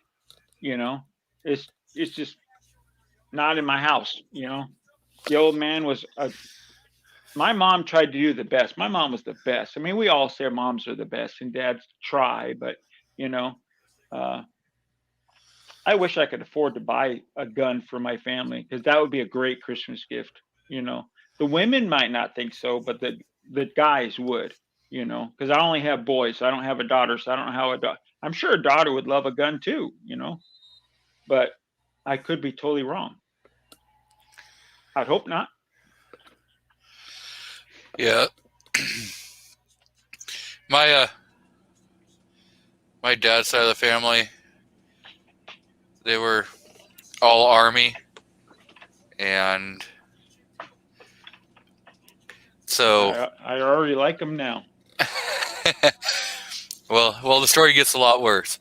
Not everybody can be Air Force. So I knew that, you know, at some point I was probably going to go military. When I was, you know, that was pretty much from the time I was a little kid. I was like, okay, well, I know I'm going to be in the military. But then when I was a teenager, I did some stupid crap. But at 16, I talked with my dad and I told him, you know, hey, I'm going to go talk to a recruiter. And he's like, cool. But then I was like, yeah, I'm going to go talk to a Marine recruiter. So, and I told my dad, I was like, yep, because the Army stands for ain't ready to be a Marine yet. Oh, damn. He went there. Rob, what are you going to say? Back me up, Rob. Oh, shit. I'm telling you. You would have been good at sharpening crayons, I'm telling you, being in the Marine. And I love my Marines. I love every serviceman I love, but that's bullshit. I'm sorry. And I think I broke my dad's heart on that day when I told him that. Oh, you would have broke mine. Because, you know, my dad was a Army guy. My uncle, my dad's brother was Army. Yeah, I got to turn my screen off because of that. And then my other cool, uncle. Willie, the joke was on him. I'm telling you, he never served. He would have loved the Army. My recruiting officer, Gunnery Sergeant Bone Crusher, was like, yeah, I'm sorry, but you're too violent to join the Marine Corps. Is that a what? Too violent to be a Marine? Okay. Yeah, and I'm thinking, wait a minute. Your friggin' name is Bone Crusher, and you're telling me that I'm friggin' too... I mean, my dogs are going nuts. I got a nephew. They told him he was too mentally aggressive to join the military. Because I mean, he was ready to go out and you know and slit throats in the middle of the night and you know and take the Taliban by surprise and yep. You know, and they're like, dude, you're just not exactly what we're looking for. Well, so before I tried joining the Marine Corps, I had allegedly zero convictions, but they said that I had quite a few assault in the first degree charges that never made it to court. I beat them before they, you know, I spoken like a true criminal. I beat them before they got me. So they tried to charge me with 30 counts of assault and battery in the first degree with the intent to commit grave bodily harm. You were a football player. And yeah, I was a football player actually when I was in school. But this was, I got jumped from behind by some skaters and ended up in a big old brawl. If you're gonna do it, you might as well do it good. That's right. And why is it And- always the skaters giving us problem? I mean, And- come on, man. If it wasn't for this little old lady calling the police and then showing up at my arraignment and, causing a big stink, the prosecution was looking to move it out of juvenile court and try me as an adult. And they were asking that all counts be separated as individual charges, but under one cause number. So they could have asked for 99 years. What was it? Because you defended yourself against other kids, they want to throw the book at you because you know how to fight better than they did. Yeah. Wow. So because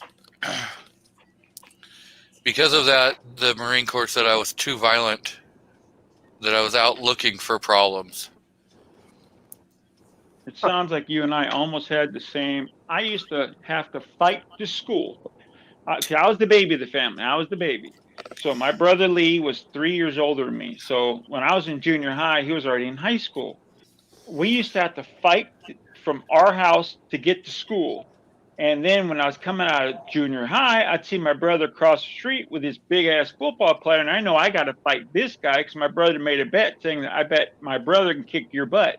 So, and if I lost that bet, all my brother's friends who kicked in are going to kick my ass. So I fought every day, almost every single day. I came home black and blue, and my old man just looked at me with a beer in his hand. Well, did you win? And if I lost, he'd get my brother on me losing. So I think we would have got together just fine. Oh, damn. So Patriot says, I had a buddy from Elkmo, Nevada, Edit, North Dakota, at a gun show, and he had a choice of jail or Marines. At least that's his story. So, 96, under the Brady Act, they did away with that option. So, it may have been earlier Still than that. available in 08. I was in with people that were given a choice. And it's funny because by like week 2 or something through basic, these people are begging to Already go back quitting. to jail. Oh, yeah. So, They realize, pretty wait, this is funny. too hard. I'd rather Yeah. go to jail and get punked. but I don't want to there's do only this. one way through. So, I don't want to But, do this crap. I would have Yeah, rather have gotten that choice. but Okay. I find it strange because I mean, I had altercations as a juvenile or whatever. So when I went to in, a I military gave up a academy. whole list of things, confession that I thought might come up, and nothing ever did. So they told me if we didn't find it, it ain't nothing we need to worry about. So I'm shocked that they gave you a bunch of crap, I guess. Yeah, that is shocking. Well, I mean, did It you depends like, on a recruiter too? really, Yeah. really physically harm somebody? Oh yeah. I broke 4 people's jaws, and they had to be surgically repaired. Yeah, that's not what I mean. So I'm shocked because, I don't know.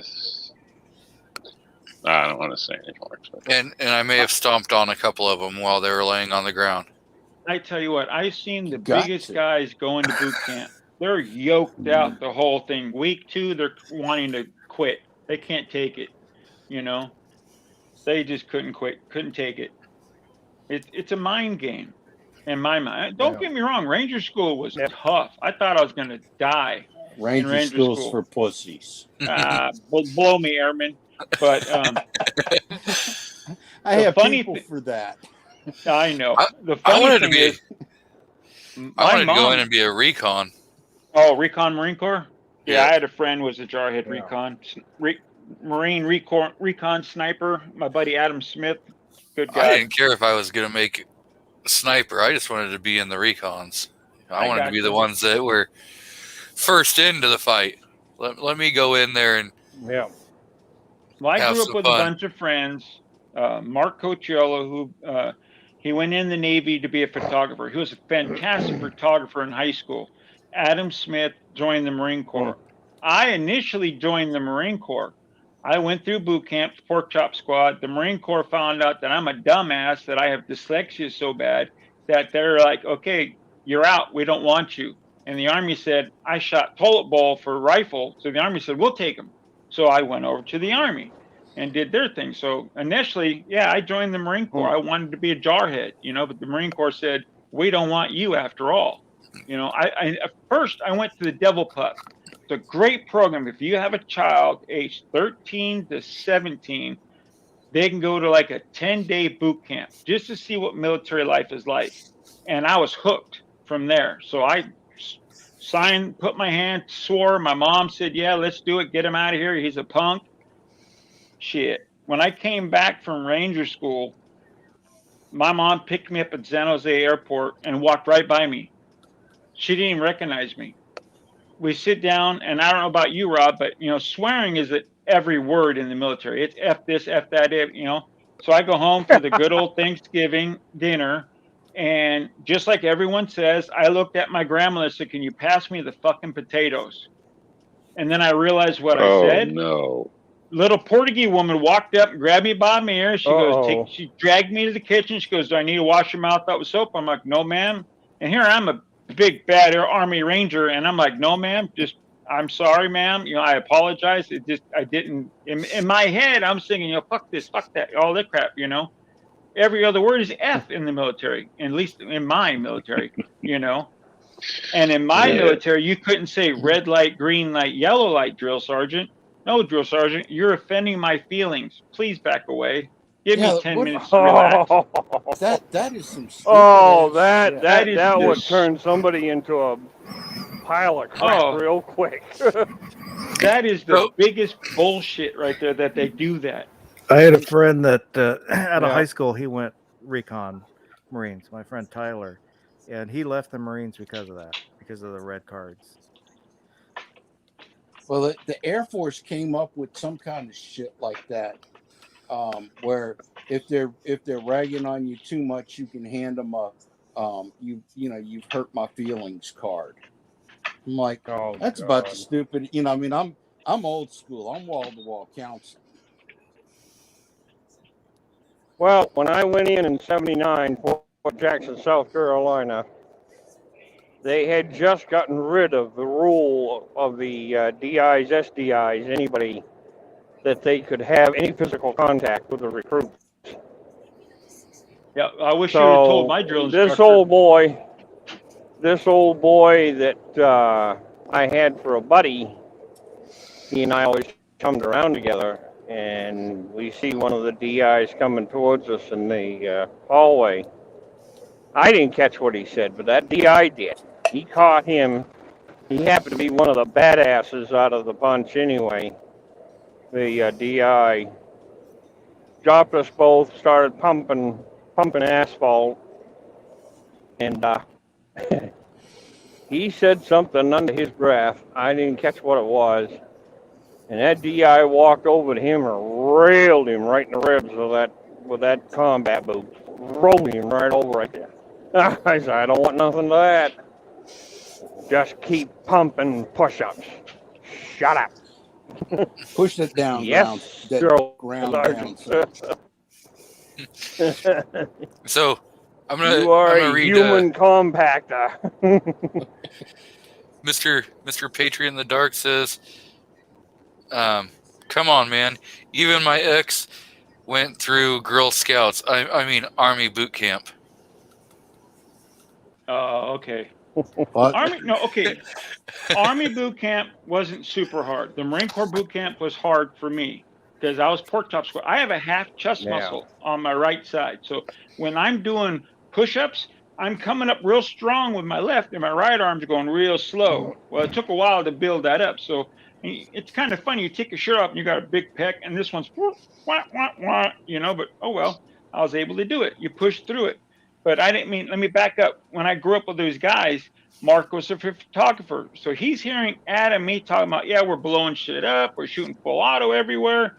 So what does he do? He joins the Navy SEALs, and he did 20 years as a SEAL.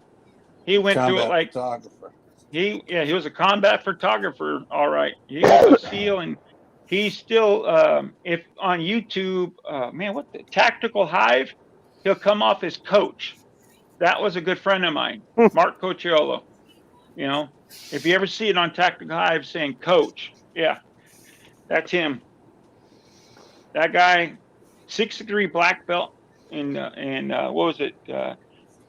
Taekwondo, master archer. He did all that before he joined the service as a damn photographer, and then said, "Oh, you guys want to blow stuff up? I'm going to do the best of the best," and became a SEAL.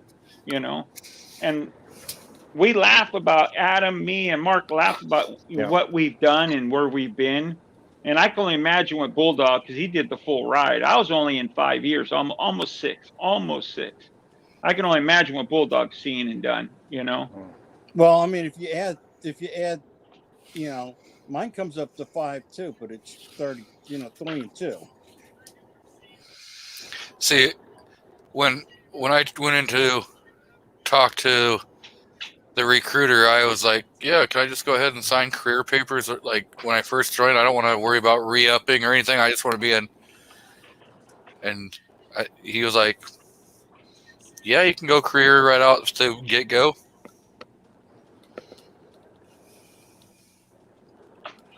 Yeah, my dad retired out of the military.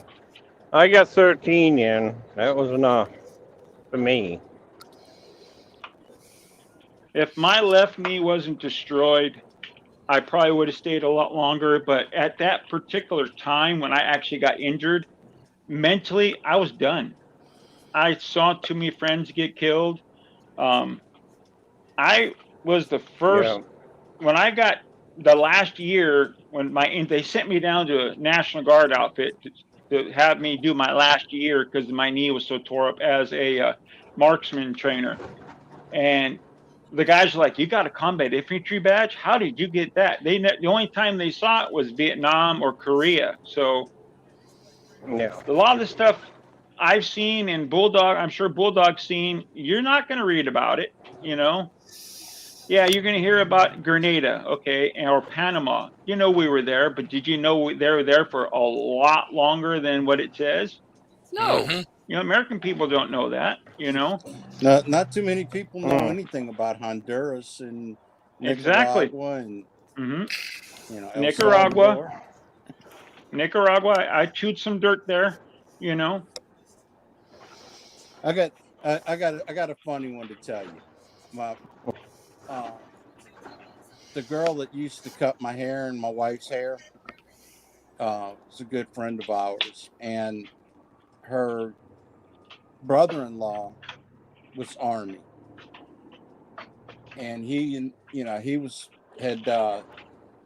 we'd chewed on some of the same dirt down in Honduras, and he was talking about getting shot at because we go fly from Sotocano down to Tigre Island, which was a DEA and a CIA listening post, and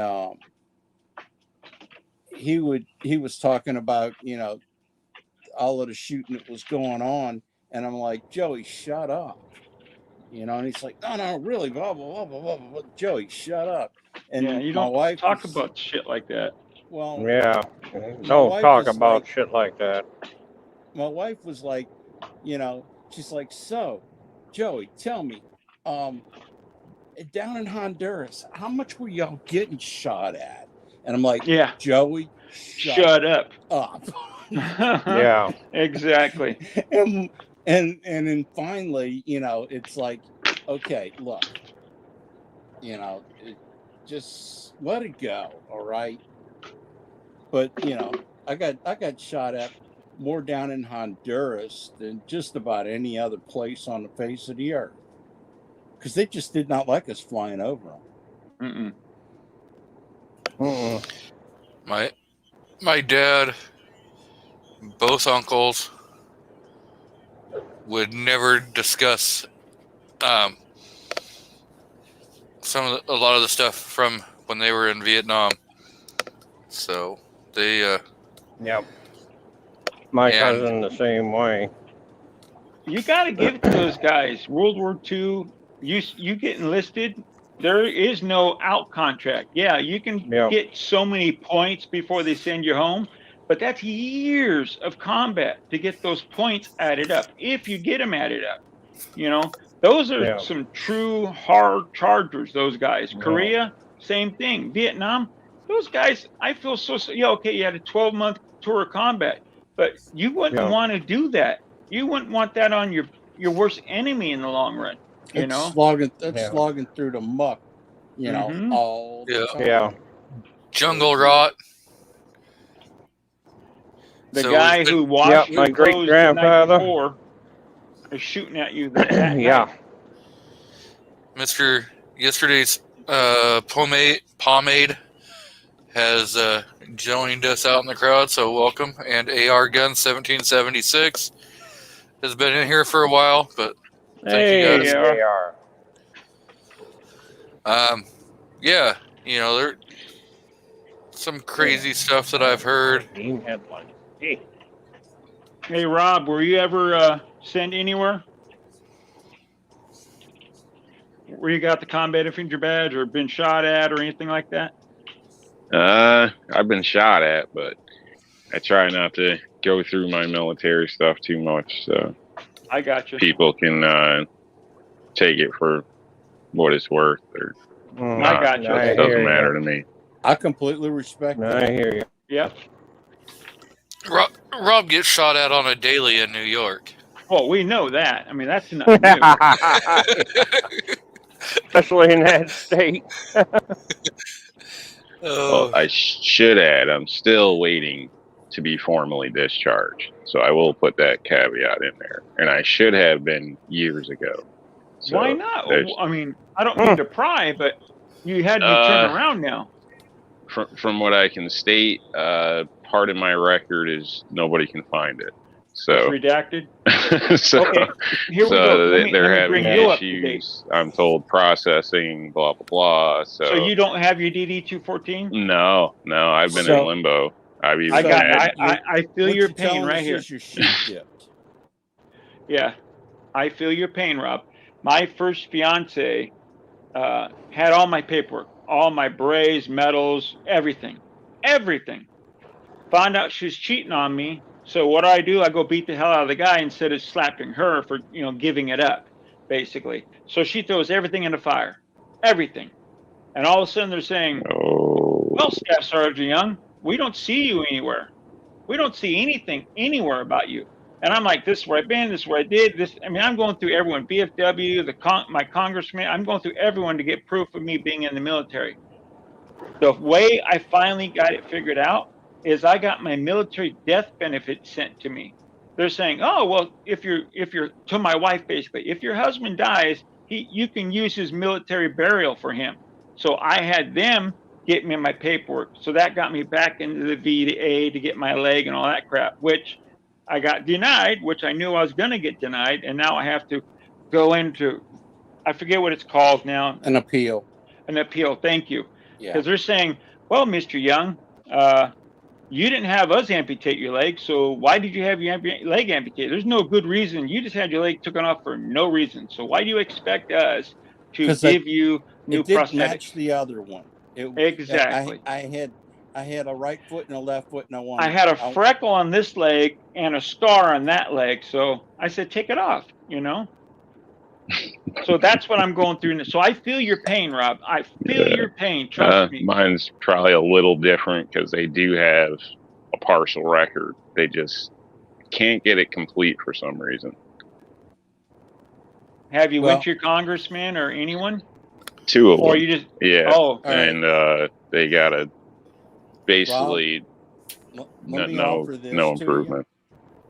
If offline, I'll be more than happy to give you some pointers and things like that that may help you with navigating some of the pitfalls of getting information. yeah. Bulldog helped me. Yeah. I'll be more than happy to do that. When I lost all my records in the fire down there in Georgia, I got a hold of the commander in the state and told them what happened, and they looked it all up on microfiche and turned it all off and sent me on a new set of everything. So, See, Now- I think Burnaby has got this figured out because he's like, how many years were you with the CIA, Rob? Nah, It's called sheep dipping. That's funny. let's put it this way. They told me my records were burned.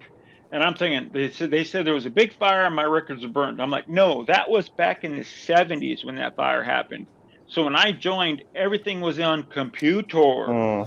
You know, hello, it's not hard to put in. And I'm like, this is where I enlisted. I don't remember my recruiter's name because that was so long ago. I don't remember any of that. I'm like, this is where I served, this is where I've been, this is where I've been shot at, this is where I returned fire. Hello, you know, I have friends that are still alive that said, hey, he's been with me in the military. So I understand your pain, Rob. Trust me, I understand your pain. I gave up 20 plus years ago trying to get it because I wanted it for my boys. I didn't care about myself. I wanted my boys to have what I've done in my life, you know? yeah. And that's a problem with one of my other friends who's going to have a chat later on because he doesn't believe I've done anything. So, and that's enough of that. So Let's. I switched channels. Just be happy with what I'm owed. I don't want anything extra. Just stick to the deal. So, Absolutely. I'll take the medical burial. and- I'd appreciate that. Yeah. Yeah. So, Walter says, Rob, I got a close friend who was West Point and is pretty connected. He could help you out. So, Well, Rob doesn't want his death benefits yet. He still wants to live another 5 years, I hope. I don't know. I heard Rob was out there playing with Hillary. Oh, you know, Rob, And has got the some card- secret. he has the cardboard sign that says, look, this is my Honda. You're It broke wrong. down. Can someone give me some money? Please, Wrong give me for $1. doing that. Poor That's Rob, just your Honda. mean. Do you still have a Honda, Rob? I had to ask. Yes, I do. So I heard you say you have a truck. So what Yeah, type I of got Honda is it? I got a Honda Civic, which is the one everybody picks on. But I enjoy because of the gas mileage and it's just fun to drive. Stick or automatic? Stick. There gotta you be. go. You Yeah, got some points there. Yeah, it's I prefer a stick. Only time So do I I. wouldn't is maybe midday traffic in LA or New York City or something. You know, it's probably the only time I Yeah, wouldn't that's a prefer pain in the ass. one. Other than After that, these get I don't Yeah, think you I got- can then drive then stick start anymore. thinking about That's way my more problem. control, way more, Yeah. leeway with your power. I mean, even in the Absolutely. winter, you don't have to worry about the overdrive kicking in when you're heading up the hill, the gas mileage. I can go on forever about a stick, but and I also got an older Chevy pickup, so and I love that thing too. So I got Four-wheel drive 300 Z71. 60 some odd thousand miles on it. It's the 4-wheel drive, but it's a 305. Okay, it's got a 305. Yeah. So, Mr. Rob, Yep. the gun-toting pacifist says, Honda Civic, are you a 16-year-old girl? Whatever, man. Hey, man, I loved my CRX. I You loved would that smile after you drove it. That's all I got to say. You talking to the pacifist? As they say, smiles per gallon. car. And how much rust is in the car?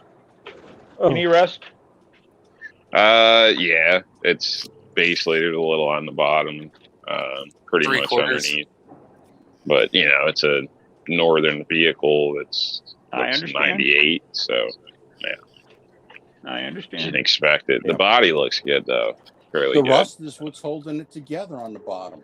Right? Absolutely. No, It's that's the the zip Bondo. ties, man. It's the Bondo baling wire and zip ties that hold that I thing got to together. tell you, you need to get yourself a big Dutch oven so you could melt it down when it's time to recycle it. All that plastic, oh yeah. They're a good car. Hey, gas mileage. I don't blame you, not one bit. Because how much Hey. is gas per gallon by you, Rob? It's Five what? no, it's not 5. We were still just under 4. So Under But, 4? Oh my yeah. goodness. Hey, yeah, Willie, but it's he might have definitely an improvement in gas. So he might have lead wheel weights on his. I know. I was thinking the exact same thing, Bulldog. I was thinking the exact same thing. We might have to rob him for the wheel weights. You know, Willie. 99% of the world pays less for gas than California. A friend Oh, of yeah. actually my 385 up oldest- home. my I paid- oldest. Go ahead. I'm sorry. I paid $3.49 for a gallon and $3.50 for a gallon of gas. I'm gonna make y'all feel bad. I know it's I'm like paying, 2 something. I'm paying under 3. Rat bastard. Yep, dirty rat bastard that I am. With my own Yeah, but- shooting range. Yeah, but I know. you have to get out and pump your own gas. No, I don't. That? No. Oh, No. he's got military. No, I can actually push the little button and have them come over and pump it for me if I want. Handicap plate. Handicap plate. But Yeah. I never used that. if, I just I'd I give just you a look for a break, I pump. guess. You Handicap, know what? but I got to other reach than down. that, you're just lazy. I reached down and grabbed my balls and said, you know what? I'm a man. I can get out and pump my own gas today. Damn right. oh, 1.5 leg. Yeah, buddy. But I've seen the hardware that Bulldog has. You got to give him a break. Yeah. Well, if there's a reason like that, that's a different story. But I mean, Oh, just no. because you're not smart enough to pump your own gas or you're too lazy, that's Oh, no. ridiculous in my Dude, opinion. Bulldog's a Dude, true like, I wouldn't American even- hero. I'm Air Force. I definitely qualify as being able to pump my own gas. No, Bulldog's a true American hero. I've seen the hardware in his neck and back. Trust me. so Patriot saying that he's got all of us beat because the last time he filled up it was $1.93 a gallon. Oh, He's got a Prius, right? No, he can't drive. Oh, Oh, See, I yeah. call BS on that because he probably throws people gas money all the Yeah. time. He just ain't adding that up. why can't he Well, drive? Is he he's paraplegic? blind. Oh, he's okay. Now I get you there. I was saying if he's paraplegic, we can get the handles and all that stuff. But you can drive being blind. What the hell? Bumper cars. Go for it, buddy. Hammer the gas. Have fun. Drive by Braille. That's right. I mean, that's the reason why they put the rumble strip on the side of the road. Absolutely. Take him out to that's the why desert. they got braille menus at McDonald's. I'll be back in a minute, guys. There you go, Rob. Take them out to the desert and let them have fun. Hell yeah. I think it's like $4.40 or $4.50 a gallon here. My Now- niece's friend paid $5.35 at Chevron in San Francisco. When And I said, I'd rather leave the car there. when I Oh man, come when on. I drove guys. into California last month in November, Northern California, there was some gas prices that was a little over $5 a gallon. Damn, I wish you knew you were coming. I would have met you. I looked at my gas gauge and I said, "Damn, I'm glad I get so good a gas mileage." I don't blame you. I got a 98 Toyota Tacoma. I love the hell out of it. Yeah, I get when I'm doing like when I drove the Oregon coast down into California and came back, I was averaging 36.4 miles per gallon in an SUV. Yeah, my wife's getting like Not 29 out of her Hyundai Santa Fe, if I remember correctly. Last time I checked it, with a 3.7 in it, nice heavy 6-cylinder. Okay, so I'm gonna answer this Swap for with you guys. I'm gonna answer this for Ting Ting. She says, "What is wrong with Oregon? First time I was there, I was told to get my butt away from the pump. I'm a big girl. I can fill my own tank. No, you can't. You guys 'Cause fought for that. The people in Oregon think they're special, and Oregon. they never learn to pump their own gas, like do Okay. your own dishes or Clean do your their own window. laundry. So the reason why they would rather you not pump your gas is so if you're at like a normal gas station anywhere else, those gas companies, those, Chevron, whoever, the store owner has to keep at least $1 million per pump insurance that they have to be able to cover cars that come in there. Now, when you're, because if some moron decides to set the place ablaze, they have to be able to cover every vehicle that's at the pumps. Oh yeah. And so the liability is a lot less when they have somebody who is paid to pump the gas. And so Yep. they can have cheaper insurance by saying, no, you can't pump your gas. We're going to pump it for you. And think about this. You're employing a person to pump your gas. So that's another person in the work that can get some education and work experience and not have to go work at McDonald's. What are you talking about? The last time I went to Oregon, there was like a 74-year-old woman pumping my gas. Poor lady, just trying to get enough money to get bread for the house. Yep. So, things like that happen. Well, but you guys fought. My father-in-law lived in Oregon. Actually, still in Washington now. You guys had a fight to keep that, I heard. They tried to get rid of it. Well, in certain parts in Oregon, you are able to pump your own gas if you want. It's but those gas stations have to pay extra insurance, and so a lot of them were fighting to keep the. And plus, when you're doing that, you're gonna then start taking people's jobs away. So why not, keep people employed? Well, I'll go down to my local. I got a local service station / it's a tire shop, and they're a steel dealer, but they're a really nice. Kind of all different services that they offer. They're mechanics. They're the guy. That's Full where I service. they're full service. And I'll pay 10 cents a gallon more. I get no ethanol. Okay, so I'm buying real good fuel. Yeah, I'm trying to find that here. You ain't finding that in California. Sugar-free gas, huh? That's it. Some stations have it, supposedly. Sorry, Bulldog. That's okay. Yeah. But I'm supporting a local. Hey guys. economy.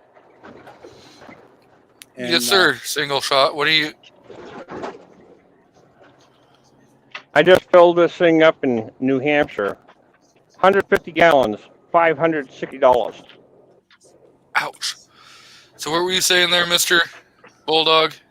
That's the same place where I've got a nice little working agreement with the tire guy. He saves all the weights for me, and I make him catfishing weights. Yep. Sometimes when you work out some deals, you get, I'll scratch your back, you scratch mine. I'm jealous, Bulldog. I got another guy I just kind of I ran into him at the hardware store that he works at, and he told me his deceased father-in-law had just a ton load of already cast bullets, and he's been drilling holes in them for years. And Oh, that's too bad. Mm. Using And him he's as like- sinker.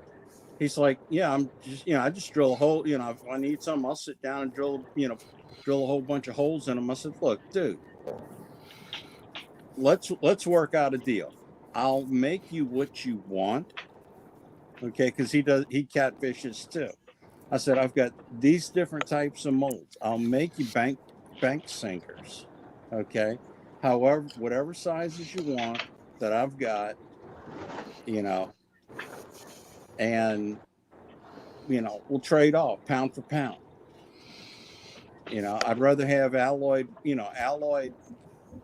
bullets, that are already sized, the whole works, than him sit there and drill holes in them. Were they Hmm. used with a lubicizer, Bulldog? Don't know. Oh, you no. haven't received them? Yeah, I haven't gotten them from him yet. But regardless, I mean, if I melt them back down and use Sure. them for, for their alloy, it beats the hell out of me, having to alloy up more bullets, and I can just take plain straight lead, because I've got a bunch of different sources for pure lead. You're a bastard. You're killing me. Ain't So- not sorry. It's okay. GGW has joined us out in the crowd. Welcome. Hey, GGW. Yeah. So I got a couple funny stories. I used to live in Washington. That's where I grew up. And the very first time I drove into Oregon, I was driving Interstate 84, running across over towards Portland area. And I pulled up at a gas station and I went to pump my gas. And they're like, you can't do that here in Oregon. And I was like, what? And so I got back in the car and I waited, and I talked with them, and so that's when I found out why you can't pump your gas in Oregon. And so I went on my way and everything, and then after moving here and living here, and I got used to just not pumping my gas, pulling up to the gas station and giving them the money to Spoiled. fill my tank or whatever and be on my way. They'd wash my windows, all that. And then I went back to visit friends and family in Washington, and I pull up to a gas station and I sit in my car and I'm waiting and the wife's, not saying a damn thing, anything. I was like, oh crap. We're back in do this Washington. I gotta myself. pump my own damn gas. What a third world country I'm in. Now I got a question for Bulldog. Okay. If you gotta push the button, so that means you gotta get out of your car, push the button, and get back in your car? Or do you have a long stick in your car to push the button? I don't push the button, man. I said know. I was just I saying. said I could. I didn't say I did. I was gonna say, because I've seen those buttons and I've been tempted, but I got to get my fat ass out of the car anyways. I might as well pump my own gas. And look, I get up, I get out, I pump my gas, I get back in, I drive off, try not to run people over, mostly succeed. I don't trust them to pump my gas. Well, you also Whether gotta they're to think- give me what I pay for or the right grade, because I'll buy different ones depending what I'm using it for, especially small engines and stuff. I never use that ethanol stuff. It's horrible. Yeah. Small engines, you can get away with it with some older vehicles and whatnot, but whether you should or not is debatable. But yeah, I just wouldn't trust them. If I see somebody standing around a gas pump, I'm looking for the rest of them in the shadows. You know what I mean? Like, Well, yeah, where damn you sure. live, of course, you're going to Don't get hover jumped in around your my town. pump, man. Well, So I don't know. And then when I go out other places, roll up somewhere, it's habit for me just to hop right out, you know, and try to, you know, handle my own gas. And I find a lot of times in those other states, it actually gets the attendants to kind of hop to it, because sometimes they'll just be dragging their ass or sitting inside the little booth, not wanting to come out. And honestly, I didn't know any better, but as soon as I hop out of my car, they come right on out to help. So works for me either way, I guess. So, Tim S says, why can't you pump your own gas in Oregon? I've never heard this. So, we touched on it, but it's a liability issue, an insurance issue. So it's a cheaper way for the gas stations to not have to pay a whole lot of insurance. Plus, it's keeping people employed, which also lowers your gas price, because that's one less overhead that they have to pass on to the consumer. So, and how many people have seen the damn videos of the moron who pumps their gas and then drives off with the damn pump handle still in their gas tank, and they friggin' if it's not a quick disconnect on that hose, you could be causing a friggin' fire. I'm gonna tear some stuff up. Yep, you're gonna rip a whole lot of shit, damage a whole lot of shit. I've seen them do that at the. I've seen them do that at the truck stops, and if they do that, then they not only hold the driver responsible for the damages to that system, they hold the company responsible for that damage. That can be one hell of a lot of money. Well, yeah, because when I worked at a convenience store, we had a person who drove off with the pump in their car, and so I had to hit the emergency stop to shut all the pumps down. And it's not like you can just walk out there and throw stuff on there. No, you have to call the fire department so that they can send out a specialized crew to come out, so that hazmat team.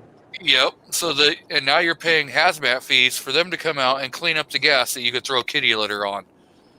But they have to, before they'll allow you to do that, they have to come out and document it to make sure that it's not over a certain amount of gallons that was spilled and everything. And they're going to charge you out the ass for this fee. I think that's a state thing.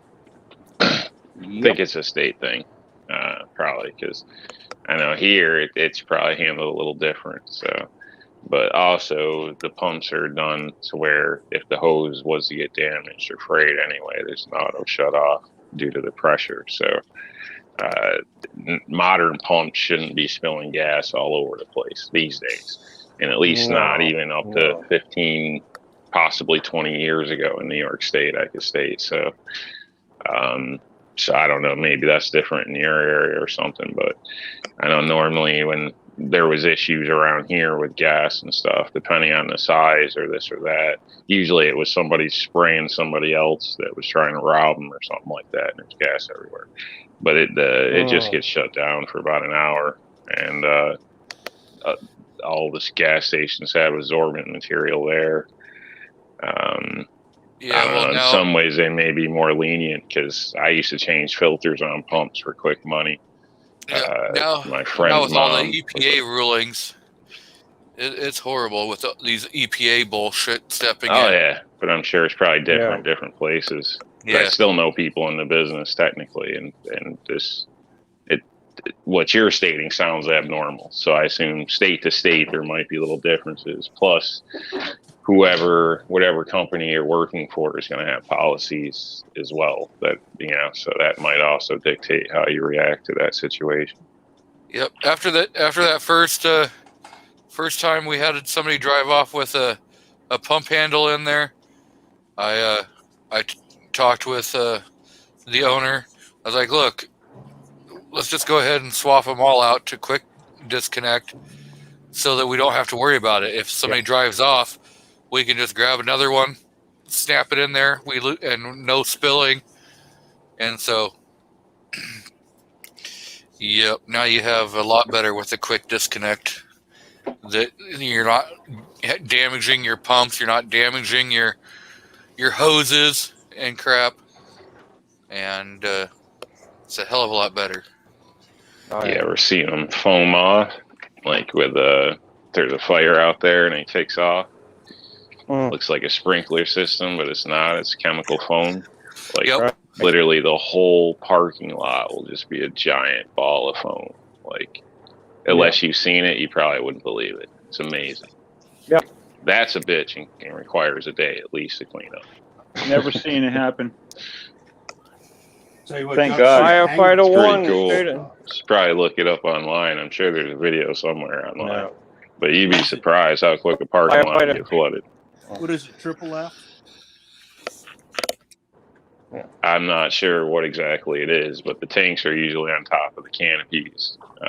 So, yeah, unless you're looking, you don't really normally see them or anything. But at least in our area, that's pretty much what you use. It's some type of chemical foam.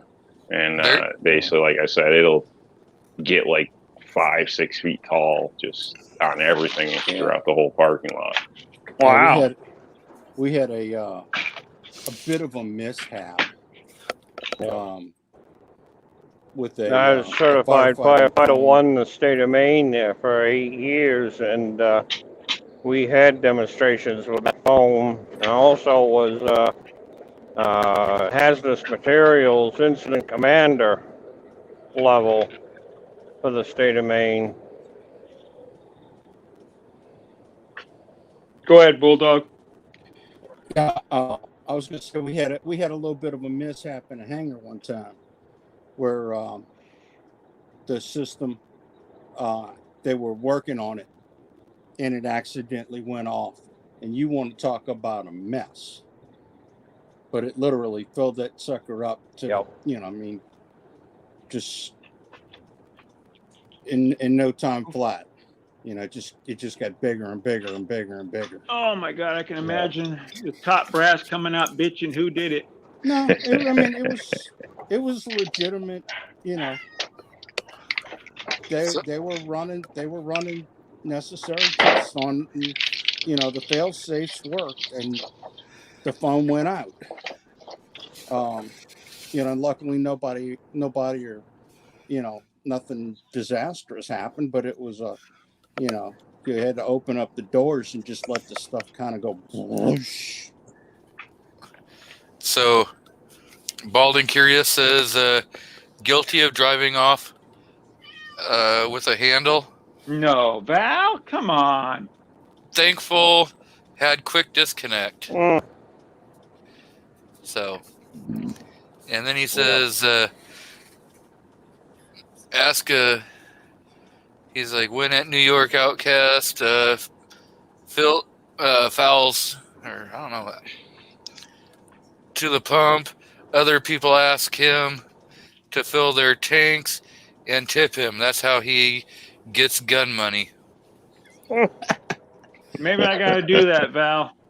You're giving me a good idea. My wife's already told me to sit in a wheelchair with dirty clothes on saying homeless, but I'm like, I'm not doing that. I have too much pride, just like I'll never do Patreon either. Hey, look, just go out there and sit there, not homeless, not helpless, just need primers. That's it. That's funny. We'll work for primers.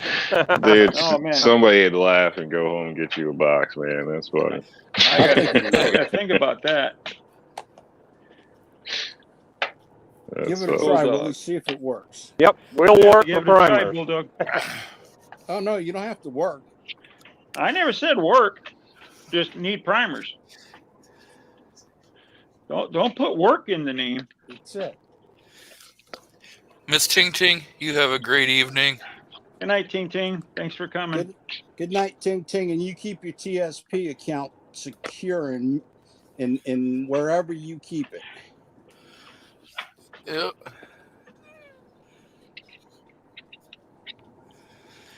I have Somebody I got a have kitty cat in the background.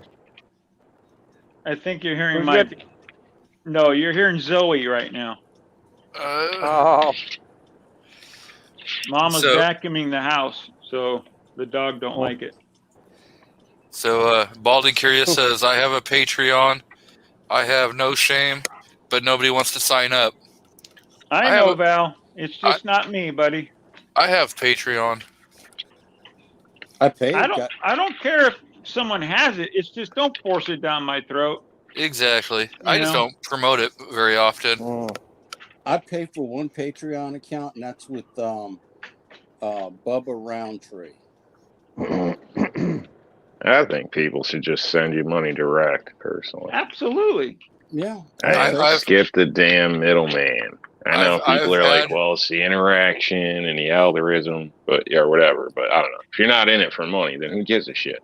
Yeah, and why I've had- deal with a middleman?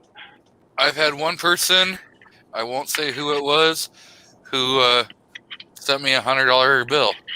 Wow. Good for you. Wow. Damn. That's good. And he's a great guy.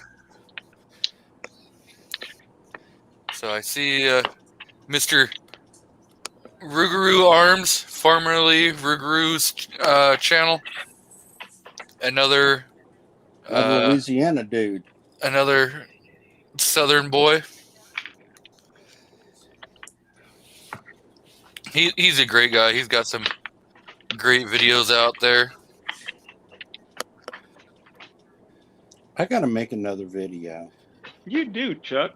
It's been a while. Well, I mean, So do I. Okay, I went to one of my local gun stores on, I think it was Wednesday, and I was going to make a video with the camera that Val gave me, Bald and Curious. Excuse me. Sorry, I don't keep saying your name. But the guy looked at my rifle and he says, "You need to leave this premises right now because you're not California compliant." And I was like, "Give me a freaking break. All I want to do is sight my red dot in." And he starts playing with it. And I'm like, "Put my rifle down. Don't touch it.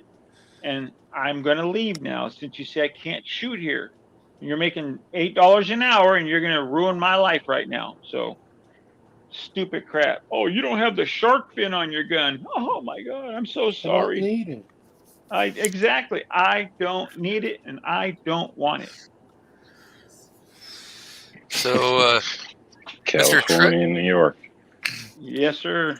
Mr. Tread has shown up and he says, "Roll Tide," and says, "What's up, peeps?"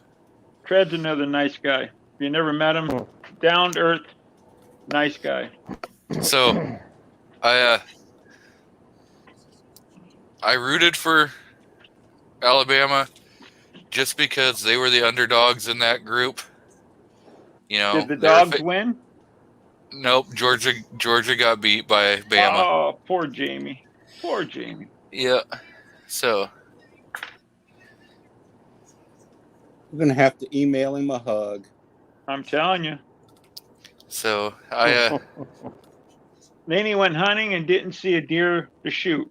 Wait, Jamie was on here earlier. Jamie, are you still out there? Oh, was he? I didn't see him. he commented a while ago that it was still too early when I told him Roll Tide, and that was about a little after half time, and I haven't seen him comment since. Mr. Tread says, "Don't believe Willie, I'm an ass." So am Oh, I, no, you're Tread. not. We all can be. Oh, that's the first thing I say when I meet someone. If you can handle like a guy who's an asshole, we're going to get along just fine. Yep. Ask my wife. I'm a professional asshole.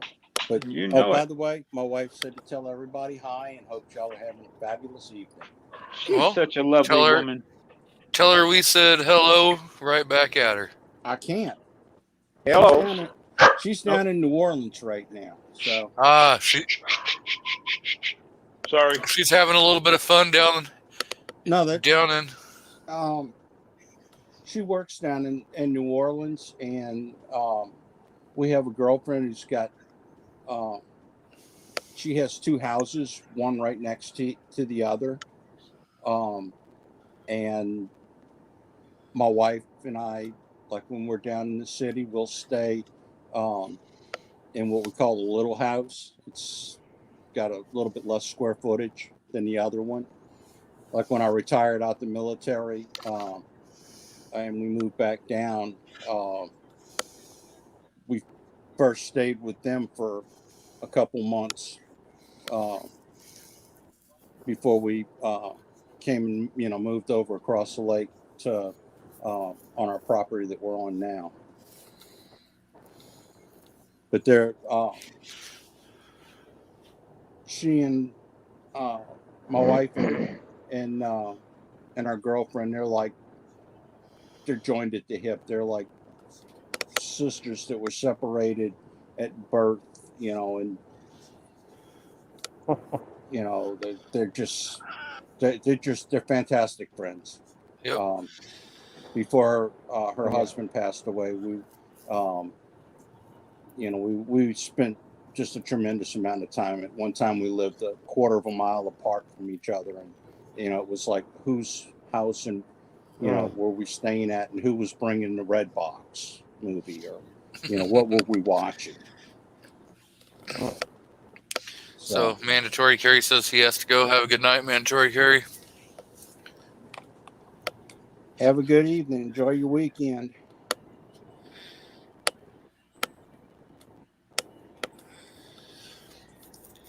Yeah, I keep trying to talk the wife into moving down south.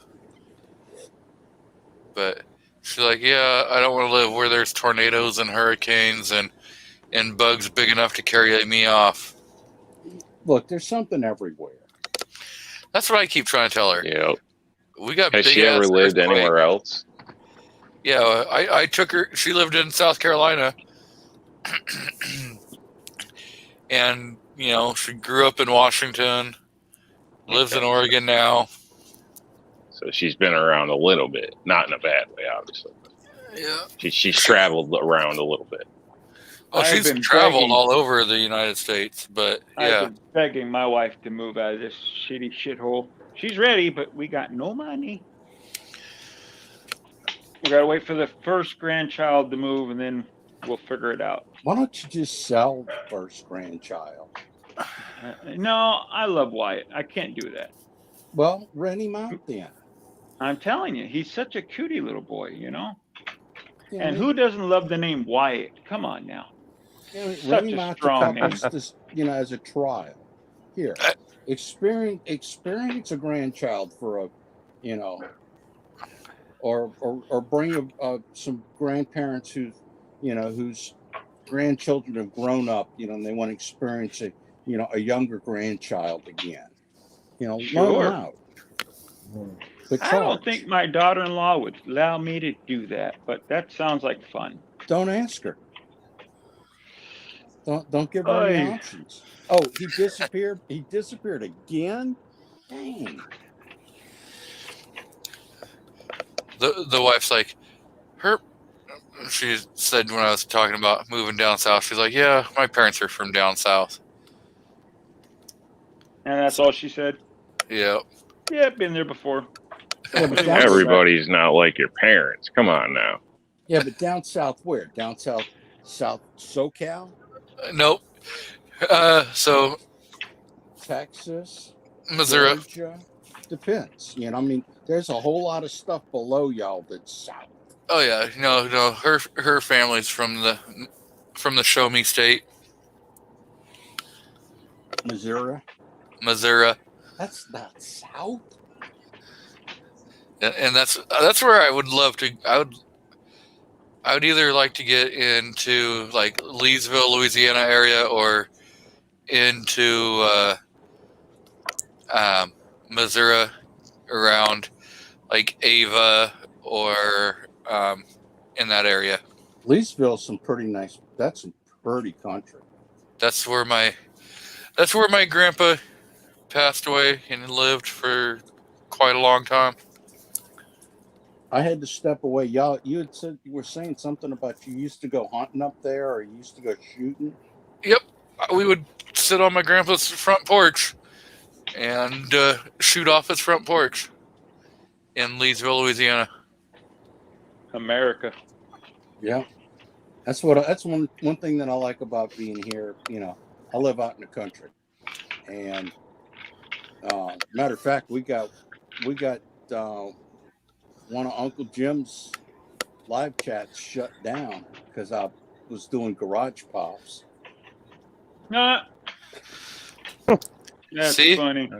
Even Believe it or not, in New York, I actually shot off a porch as a kid. Did you really? Not in the city, obviously, but my mom's place. So used to get a brick of 22 all the time in town before I went out to visit her, and used to sit there with friends or whatever, and have little competitions to the point where I'd almost get in trouble for how much brass was stuck in between the boards of the deck and all this stuff. It's a pain to clean you were up. walking around saying, "Okay, I'm going to shoot you, or give me your wallet." Yeah, okay. Nah, it was fun times though. As a kid, it really was. Give me your wallet, or I'll shoot myself. Right. so Tim S says yes. Got to love Missouri, and he says he lives near Ava. Yeah, That's I a love nice it. state. I've been out through there many times.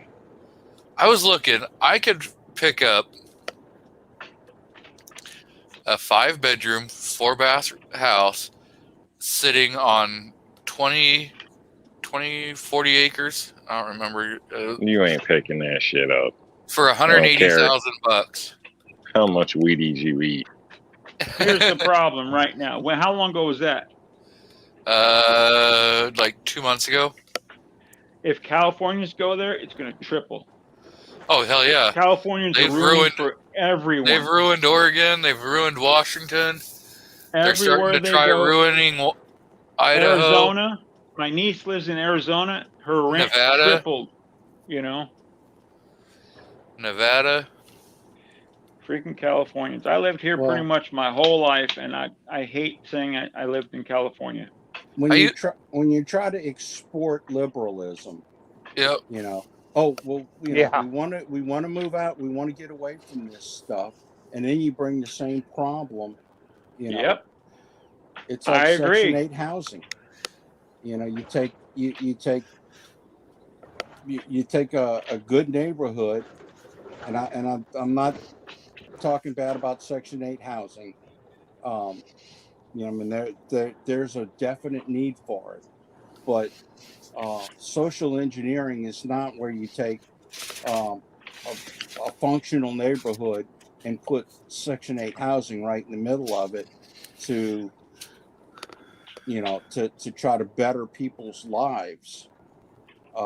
You end up, at least in Louisiana, the lower Louisiana area, every place that they did that, it went from a functional neighborhood to, just a nightmare. Because dropping property value.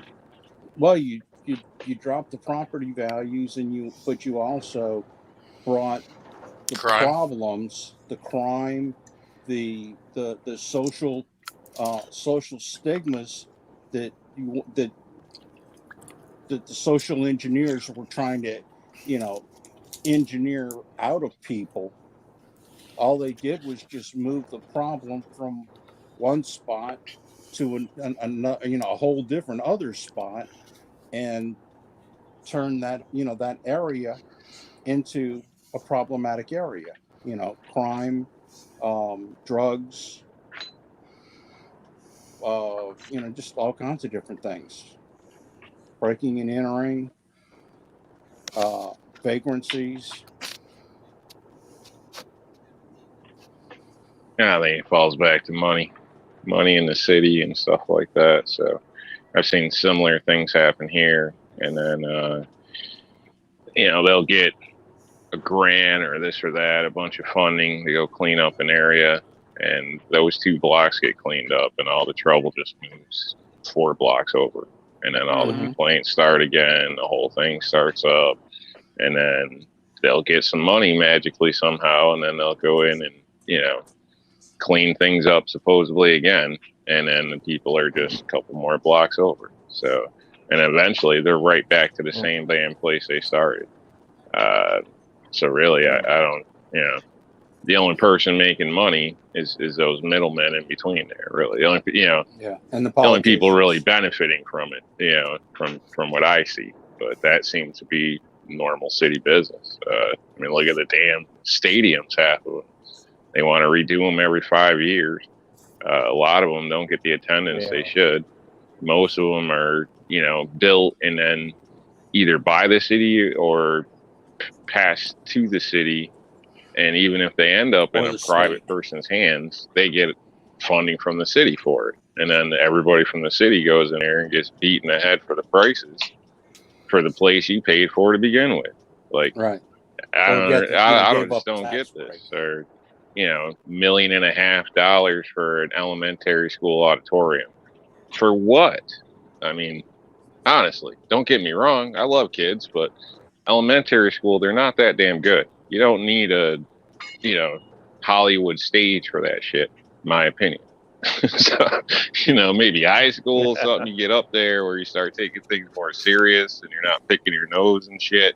Then we can put some money in there. But some of this stuff just blows my mind. I think it's all just wheels and deals, honestly.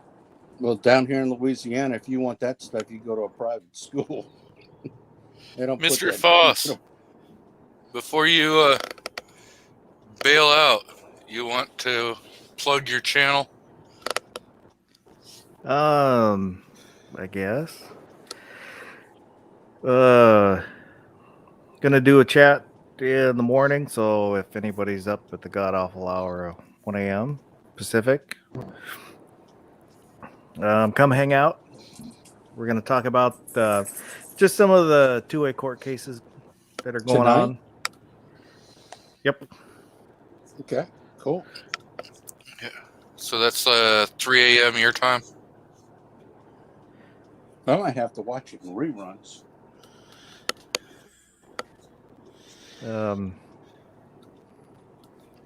Then I was thinking of maybe, since Gary's not doing his chat in the morning, then maybe firing up a chat in the morning, 7 Pacific, whatever everybody else's time. So that'd be 10 a.m. Eastern, 9 a.m. Central. Yeah, it's whatever the normal time that he does. Yep. He'll do his. Yeah. So I see MCK is out in the crowd Hey, and Mark. says he has to get back to work. So have a good evening, Foss. Get some sleep.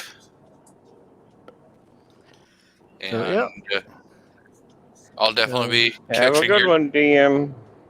I'll definitely catch your show probably on replay, and I'll try to make it on the panel in the morning. Okay, yep. Everybody have a good night. Good night, sir. You do the Good night, same. man. Have a good one. Have a good weekend. So, Mr. Kingpin threw a link out to Foss's YouTube channel, so thank you. And I see we got Ozzy out in the crowd. Welcome, Ozzy.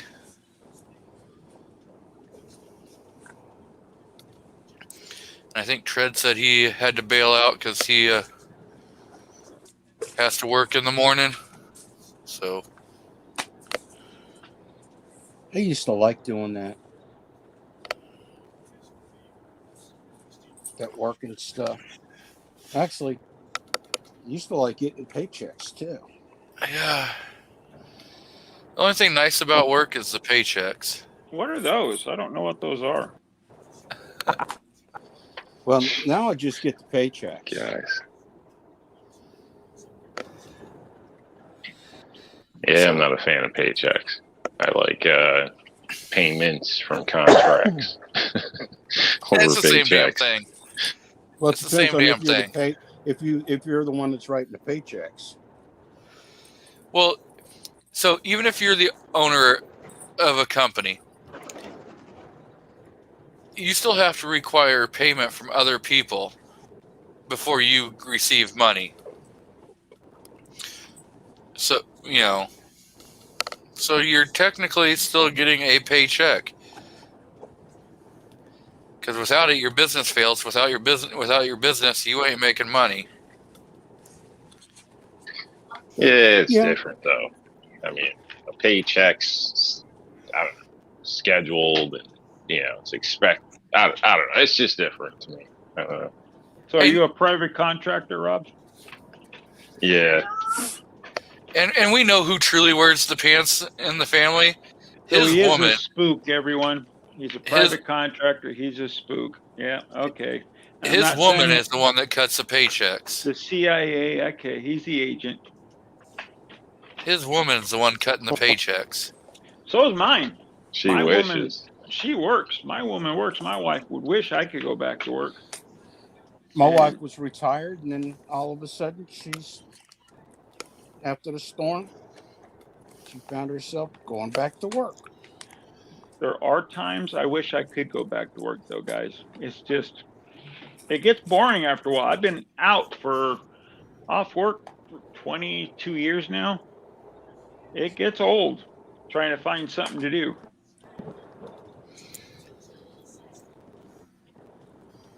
It does. I'm sure it does. Sometimes it seems like you work more when I'm not at work than when I'm at work, which isn't true in some sense. But when I'm at work, I'm focused on one thing. When I'm not working, I'm trying to do everything that I haven't been able to do or whatever. So it always seems more hectic. I got you. Hey, Rob, there's a public service announcement. You need to make sure you start closing your windows more often, closing your curtains, because Moo's doing a little peeking, saying your woman don't wear pants. Yeah, just lots of stockings. Oh, well. yeah. There you go. I'll tell you right now, my wife has the pants on in this family. I'll be the first one to admit it. I'm not ashamed. She works hard. I see it as a partnership. It is. Yeah, It honestly. is. So That's the way it's supposed to be. If not, I mean, I would have never got 30 years in with her. Yeah, I got 20 with my wife going on. We just started the 21st year. Congratulations. 2001. That's a big deal because a lot of people think you get married. Oh, we'll be divorced in 2 to 3 years. No big deal. I can find another one. I just don't understand that. Take your vows serious and have a good life as best you can with each other. Yeah, 2001, July 4th.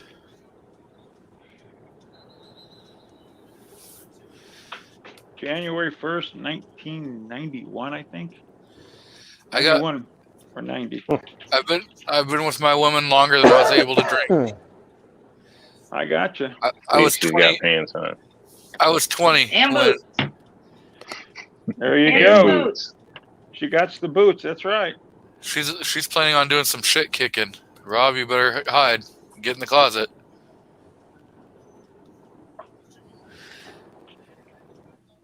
You keep Rob in line, ma'am. Keep him in line. Make that money. When Thanksgiving was on Thanksgiving Day, I was thinking about all the different stuff that I had to be thankful for. And our community is one of them. Got me getting yelled at. You deserve it. You're getting yelled at. I agree, Bulldog. Our community is a good place.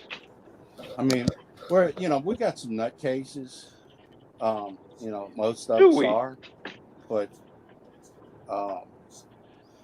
we just got a really good community. Think about this, guys.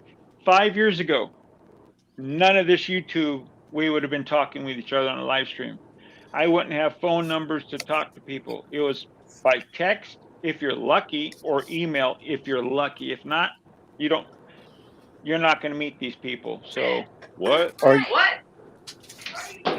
Oh, motherfucker! that's right. Get him. Get him. Beat him. Damn. Oh, Wow, somebody getting slapped.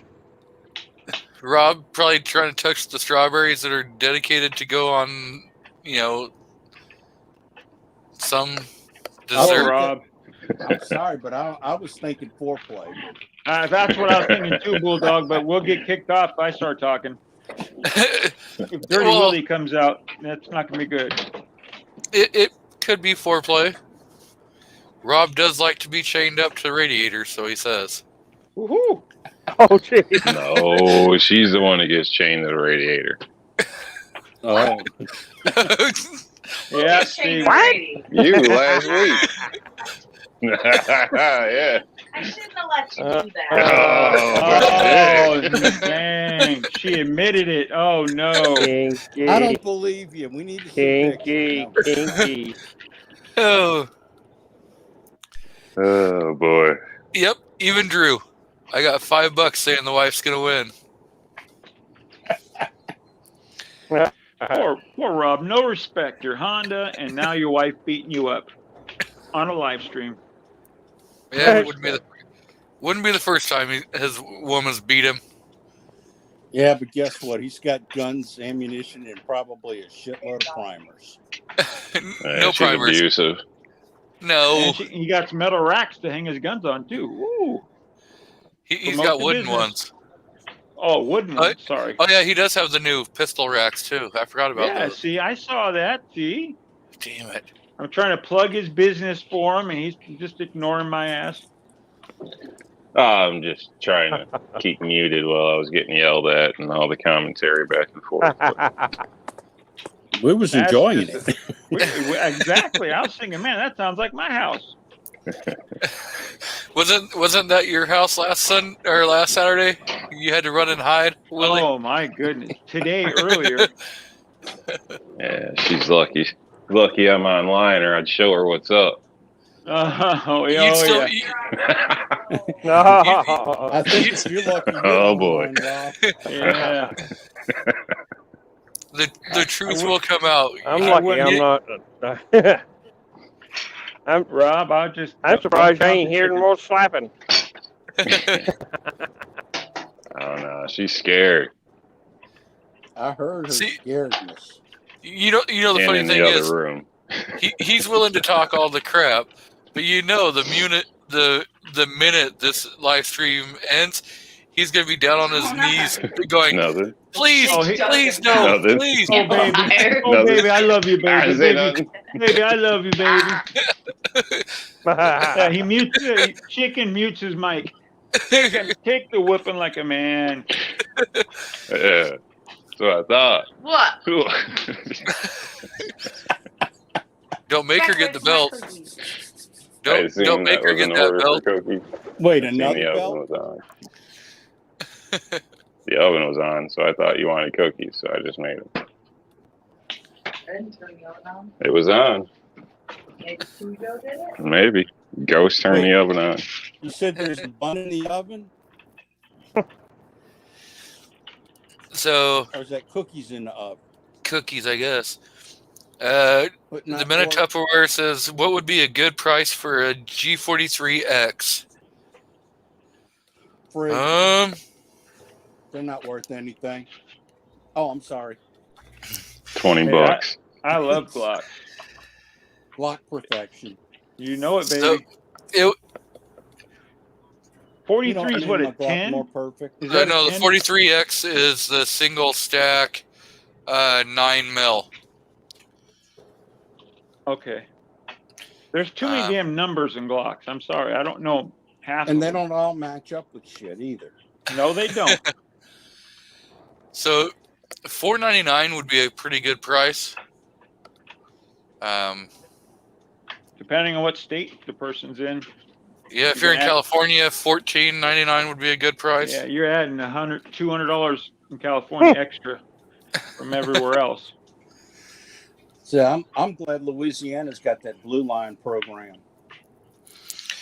Well, so like every state has if you're if you're retired law enforcement, or like certain military, you can buy the Blue Line guns.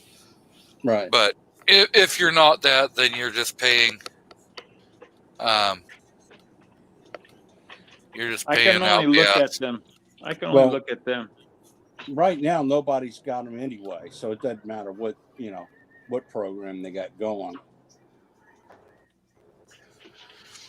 And Willie, Yes, sir. GGW says Turner's has them here in California. Do they? I'll be damned. So you can get an off-roster 43X, but it's probably going to cost you close to $1,000. How could you get an off roster though in California without being a cop?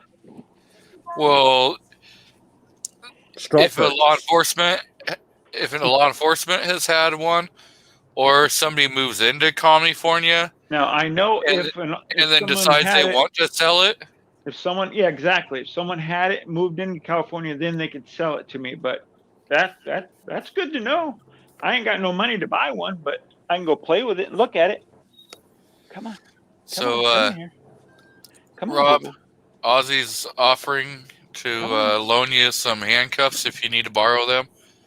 But it already sounds like he's got Rob's used to wearing the fluffy pink handcuffs. Oh yeah, I Come got on the high restraint Smith & Wesson M300s. I Good had stuff. 2 pairs of them. I had 2 pairs of them buggers. Oh yeah, Get a hold. Good stuff. Get a hold of Idaho Rogers. but a second set could be helpful. With Or a Pam. third. Yeah. What's that? Get a second or That Bronc Buster he's got.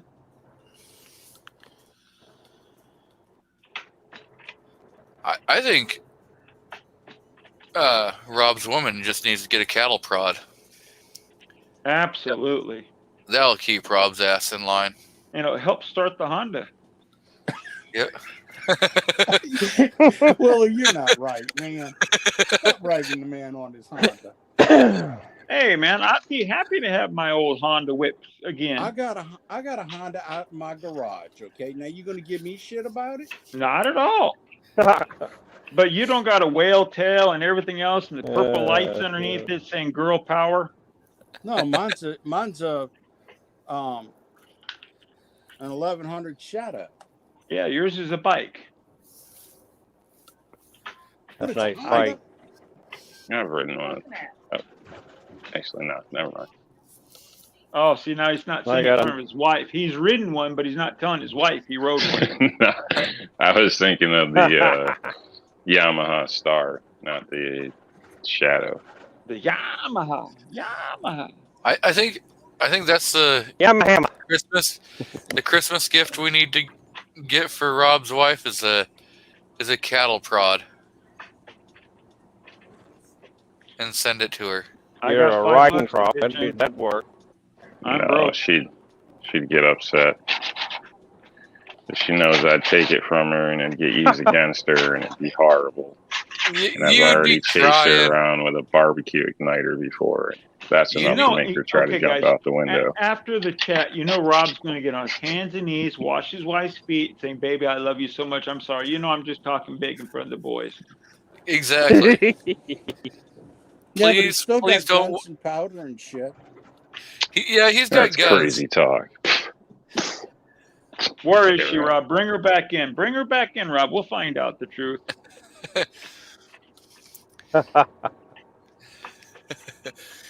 He's gonna be talking so much smack here in a minute. She's gonna jump on in the stream and start saying You know stuff. she's watching it, hiding. She's in the background, just listening to him. Oh, he thinks he's all that. Oh, he rode a motorcycle, not telling me. Oh, okay. No, she's probably got the chat going on another piece of equipment. That's what I'm saying. She's listening in, going, "Yeah, go ahead, talk your smack. We're gonna get you tonight."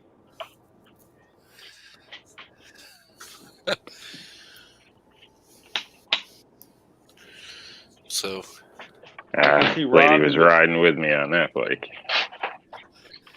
She didn't like it though. No, No. I got the you nails crazy? in the side and the helmet's getting slammed into mine. Like, slow down and all that good stuff. crazy rider, huh? Yeah, Mhm. well, I was kind of testing it out, and it was raining pretty good on the highway. But I swear, that thing's like a Cadillac. I could not get that thing to lose traction. It was amazing. And That's obviously, good to she hear. didn't care for that ride. behind you. You have your woman behind you on the freeway, and you're trying to lose traction. That's good to know. Well, not crazy. Just trying to find the limit there. But Yeah, what in sixth gear? um, Yeah, around 7,000 thing's- RPMs. Yeah. comfortable bike. I mean, totally different than my Yamaha was. I can tell you that. But that's I guess crotch rocket style or whatever you want to call it. So she didn't Just like your like Honda. riding on that either. So Moo says That's She a nice didn't like bike, man. Shadow. I like it. It's comfortable. Moo says that she didn't like it because Rob can't drive. Something like that, I guess. Is that his wife? No? Okay. I didn't know if that was his wife online or not. Oh no. Moo's just somebody else that likes to flip him some crap. He's Okay. another one of us that Poor Rob's going to hate that I'm on here now. I'm giving him so much shit about his Honda. And That's I'm the all right. new guy. I'm the new guy coming in. Yeah, I'm a shit stirrer. No wonder I got kicked off the other chat. Yeah, I'll piss everyone else off. Taught my but lady how to ride a bike, which was dirt bike, on an old abandoned ski slope, with me on the back, and it was a 2-stroke. It was hilarious. Like she drove me. She putted around the parking lot, and she was able to get it all the way up to the top with me on it, wound out. Like, I had to help a couple times, keeping us from going over, kind of. But it was all her riding, so she picked up on it pretty well. That's good. Yeah, cool stuff. Makes your marriage exciting. Keep your life going. so single shot. Are you out to deliver, or are you heading out to pick up? No, I got 3 stops. I got 2 in Virginia tomorrow, and then down into Wetumpka, Alabama there for Monday. So got some ground to cover, that's for sure. So, That's a hell of a hump. And I know Oh, you don't yeah. like driving at Yeah. night. no, sir, I do not. My little Not that- nephew I just do joined not. y'all's ranks, single shot. What's that? I said my little nephew just joined y'all's ranks.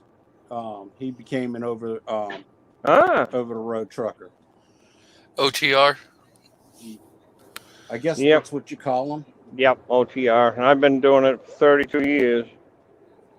Well, 32 years. he's I don't know what firm he's with, what outfit he's hooked up with, but he's with 3 guys, and they're out for like a month. Hmm. But he said they're just nonstop. Yeah. He said there's so much Yeah. so much freight out there that needs to be hauled, Yep. No, and that's it. he's Was gotten so into it short. at just the right time. Could you So- imagine Yeah. how many shipping containers are out there that need to be delivered? So Bill? single shot. What's your Yep. what's your thoughts on them deciding to possibly bring in and let 18 and 19-year-olds go into OTR? That worries me. And I'll be frank, you know, at that age, this job requires a lot of attention, and it requires a lot of respect for other drivers out here. The saying goes, you drive the other guy's vehicle before you drive your own. They're not lying about that. You know, you've got to pay attention constantly. And I've had my share of knocks out here, even with this truck. And you got to know what you're going to do. I'm hoping he does not go for owner-operator. Don't let him do that. Oh no, he's not. Work for a small company, get his experience, get out there, get going. Well, I worked for 3 or 4 of the big companies, and this company right here blows them out of the water, hands down. They got more respect for you. They treat you good. This fella that owns this company, he and his wife are both religious, and he's bent over backwards a lot of times to help me out when I got into a financial bind. And you just don't find a whole lot of companies that will do that for a driver. yeah. Well, he's not. He's definitely not going to be an owner operator. But the company, the outfit that he's with, the truck that they've got, you know, has a sleeper cab with it, Yeah. and you know, it's got all the comforts. It's a really decked out rig, and they've got it where they, you know, basically where somebody's Yeah. always on rest, and you know, they're Yep. constantly Running teams. turning the wheels. That's how I started out. So, have you seen still the? hot bunking? Yep. That's how So they have make you the s- money when you got a team and you're. What's that? Have you seen those? The new like What'd you Volvos say? that. Have you seen the Volvos that have the like apartment? Has the whole bathroom, shower, refrigerator, microwave, cooktop. That's what they call a studio sleeper. Yeah. That is I a don't- lot of money. That tractor alone is well over $500,000. Well, that's not. They don't have one that elaborate, but it's got all of the. You know, it's got a bathroom in it. Yeah. Yeah, a The- bucket. No, I The mean for- they got a. that, They got. A go ahead, Bulldog. No, thanks to the RV. Thanks to the RV industry, we've grown leaps and bounds for Yeah. driver amenities. This one here's a 2019 Freightliner Coronado, which is the top of the line for a Freightliner. And I got a refrigerator and microwave in here. You know, it makes it really nice. Got an APU, a power inverter. You know, I'm pretty much set up except for, you know, laboratory. I don't have anything like that in here. So, but I like it. You know, it's been a good truck. I've been in it for about 1.5 years now, and I'm up to almost 240,000 miles. So, And the other thing they don't have to do is they don't have to unload. that's a good thing. That's a good thing because a lot of them places like that, you know, you get into these situations where you have to pay these alleged lumpers, as they call them, and those guys can charge outrageous amounts of money to unload a load. $50 And an hour. when I was an owner operator, oh yeah, easily. Or easily. $20 a pallet. $20 a pallet. You know, I had one place here a while back, load of groceries, I went in there with that and gotta hire a lumper. Okay, how much? Well, for this load, it's $505. I like about crap my Jordan. I said, you people are ridiculous. And the thing that irritates me the most about that mess is they don't pay a single penny in taxes. They give you a tax number, but take that tax number, it's bogus. They don't pay no taxes, and they coerce drivers every day. Once you go in there, you've got to either unload it yourself or pay our people to unload it. And 9 times out of 10, they're still on the company's clock that they're working for, so they're getting double indemnity. It's like, geez, Christmas criminy. You're in the wrong business. Yeah, seriously. I had a trucker who came in to a company that I worked for,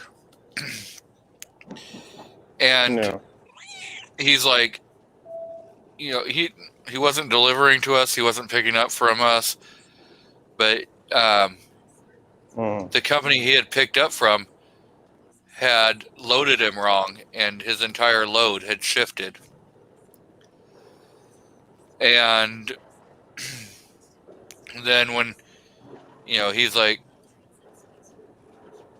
can you fix it? I'm like, well, yeah, we can fix it, but, you know, I'm gonna have to take 3 guys, you know, and pretty much just put them on this truck. Yeah. And, you know, I'm gonna be shutting down a dock. I had 2 docks. I'm like, so I'm gonna be shutting down a dock just to fix your load. Yeah. I'm like, Yeah. I don't even know if I can do that, you know. If you want to wait, Yeah. if you want to wait until we can slow down a bit, because, you know, I've got my, you know, we'll do that. And he, Yeah. I called my boss and I was like, hey, you know, this is what's going on.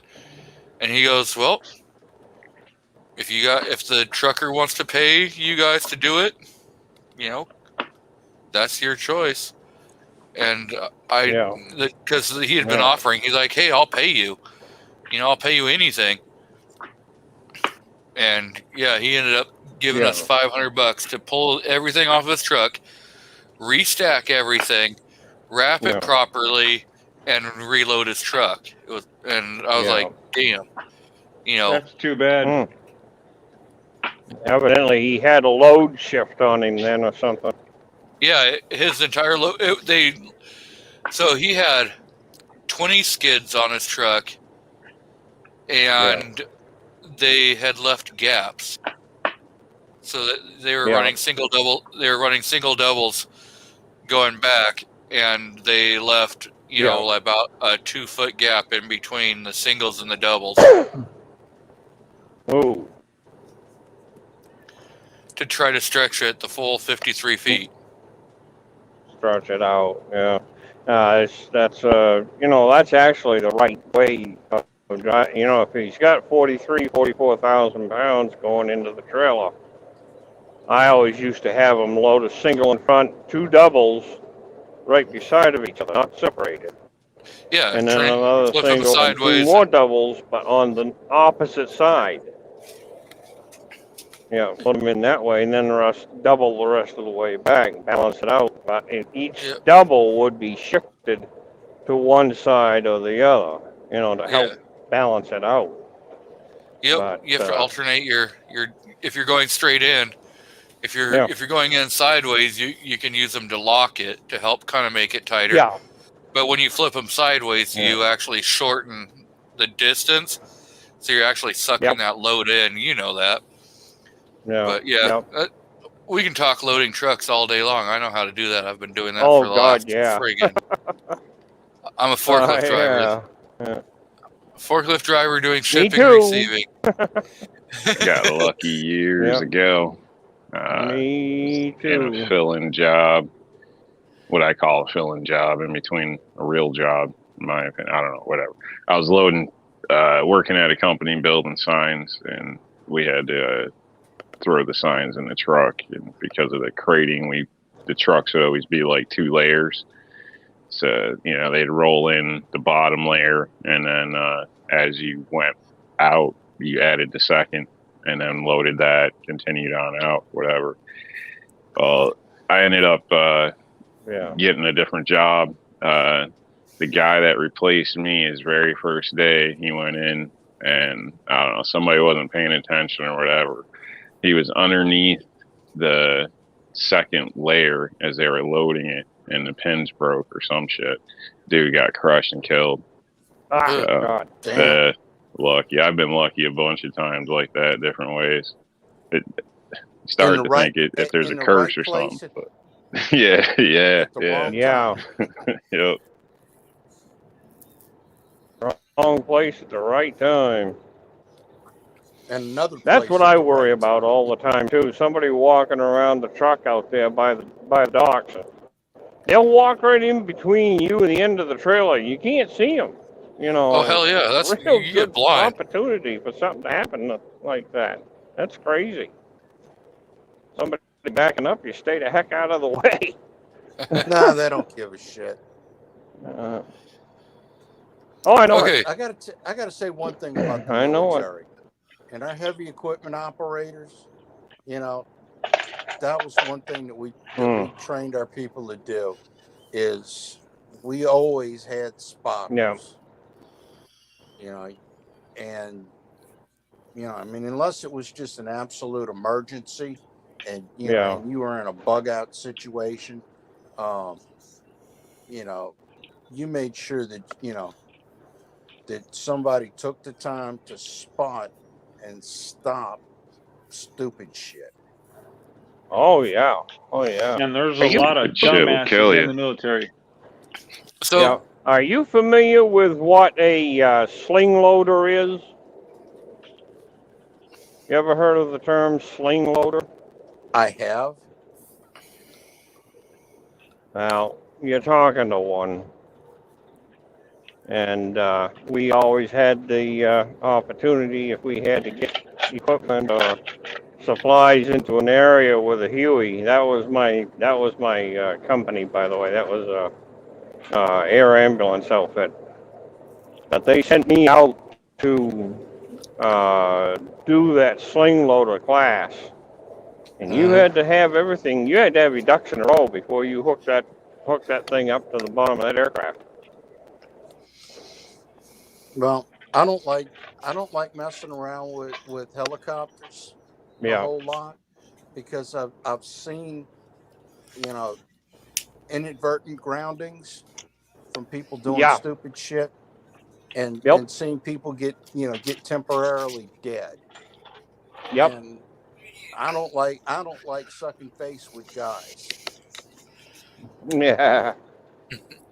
Now, I'll tell you, when we told them you exit left or right of the aircraft, you do not go backwards or forwards. It's either left or right, and get out of the way of the aircraft. Mm-hmm. So I spent 11 years with that outfit. I had a total of 13 in altogether, but most of my experience was with the air ambulance outfit. I enjoyed it. I had a chance to go flying quite a lot. So, fun.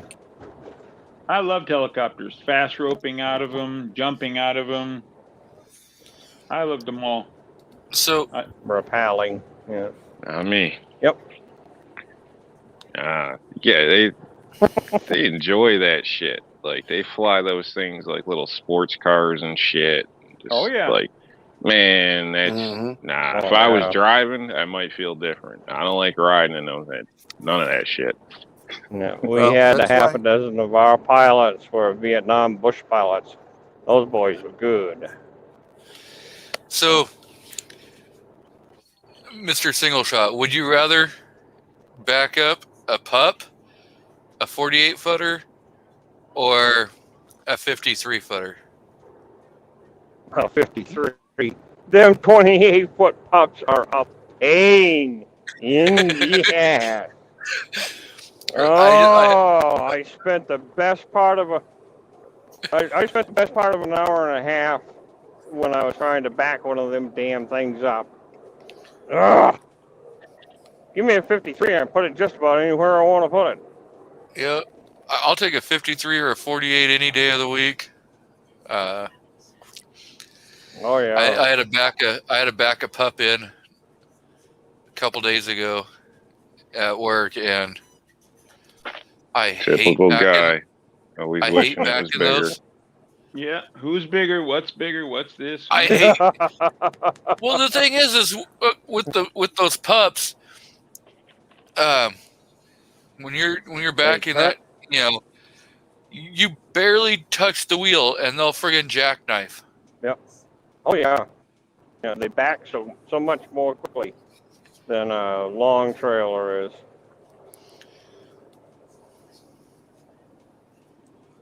I had to go into New Jersey one time. I had a 53-foot trailer behind me, and a standard length tractor. This one here's got a 290-inch wheelbase, but the other one is 245, so there's quite a lot of difference.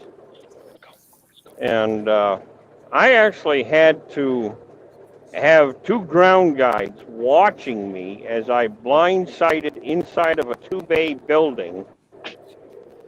And out in front of me was a concrete barrier with about I'm going to say probably pretty close to 15-foot drop right there. You want to talk about somebody who was nervous about backing a trailer in? I had to slide them tandems all the way forward and slide my fifth wheel all the way forward to get that son of a gun in there. Just lock the rear brakes and twist and slide. Tell me, ask me Push how her many times around. I've had to do that shit. You're gonna wear the wheels out. I don't For care. real. Not my wheels. Yep. But yeah, Yes, Yeah, it's yeah, I've amazing been what in you can those do if you- nightmare situations. It's amazing what you I can don't do like if, you, 'em. if you know how. You can put them in. You can put them damn trailers in. A couple inches on either side. Yep. Just got to Now, think. Somebody else getting it out. That's another thing. Yeah. Oh, jeez. I'll tell you, I've been in some hellholes. God almighty. when I worked in South Carolina, it was probably like I'd been down there 3-4 months, and I was had to back the trailers in, and we had an outside trucker who would come in, because normally we only dealt with our company trucks, and so we had him out in dock 8, and I had to put a trailer in dock 9. Well, in that dock, you pretty much have to be able to blindside, or you have to sit there, and play around and do a 145-point turn. And I blindsided, went right across his nose, barely missed his mirror. He's like, "Yeah, you couldn't fit anything in between that mirror and that trailer." He's like, "A piece of paper would have, And he's like, "I almost hit my horn." He goes, "But then I was like," he goes, "if I would have done that, I was thinking, oh crap, if he panics, he's gonna wipe out my, my brand new truck." Yeah. and everything. And so when I got done and I put it, and we talked, he goes, "Damn," he goes, "you did that pretty darn good. How many years have you been driving?" I was like, 3 months. He's like, "What?" I was like, "Yeah, I've been doing this for 3 months." He goes, "I'm even more nervous." He goes, "So you've only got your CDL for 3 months?" I was like, "I don't have a CDL."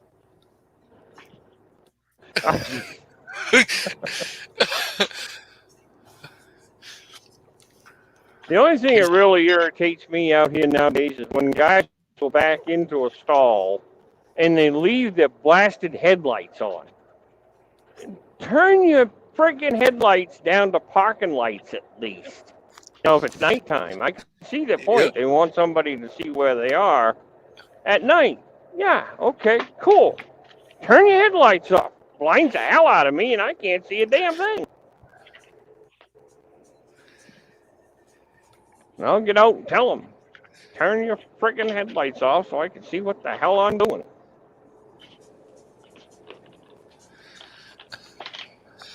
Yeah.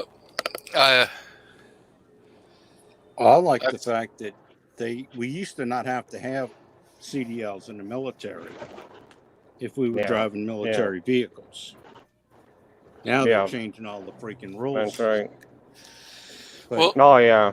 I didn't have to have a CDL because I was on the company property. I wasn't actually going out onto the road Mm-hmm. Right. and everything. Right. So I was staying on private property.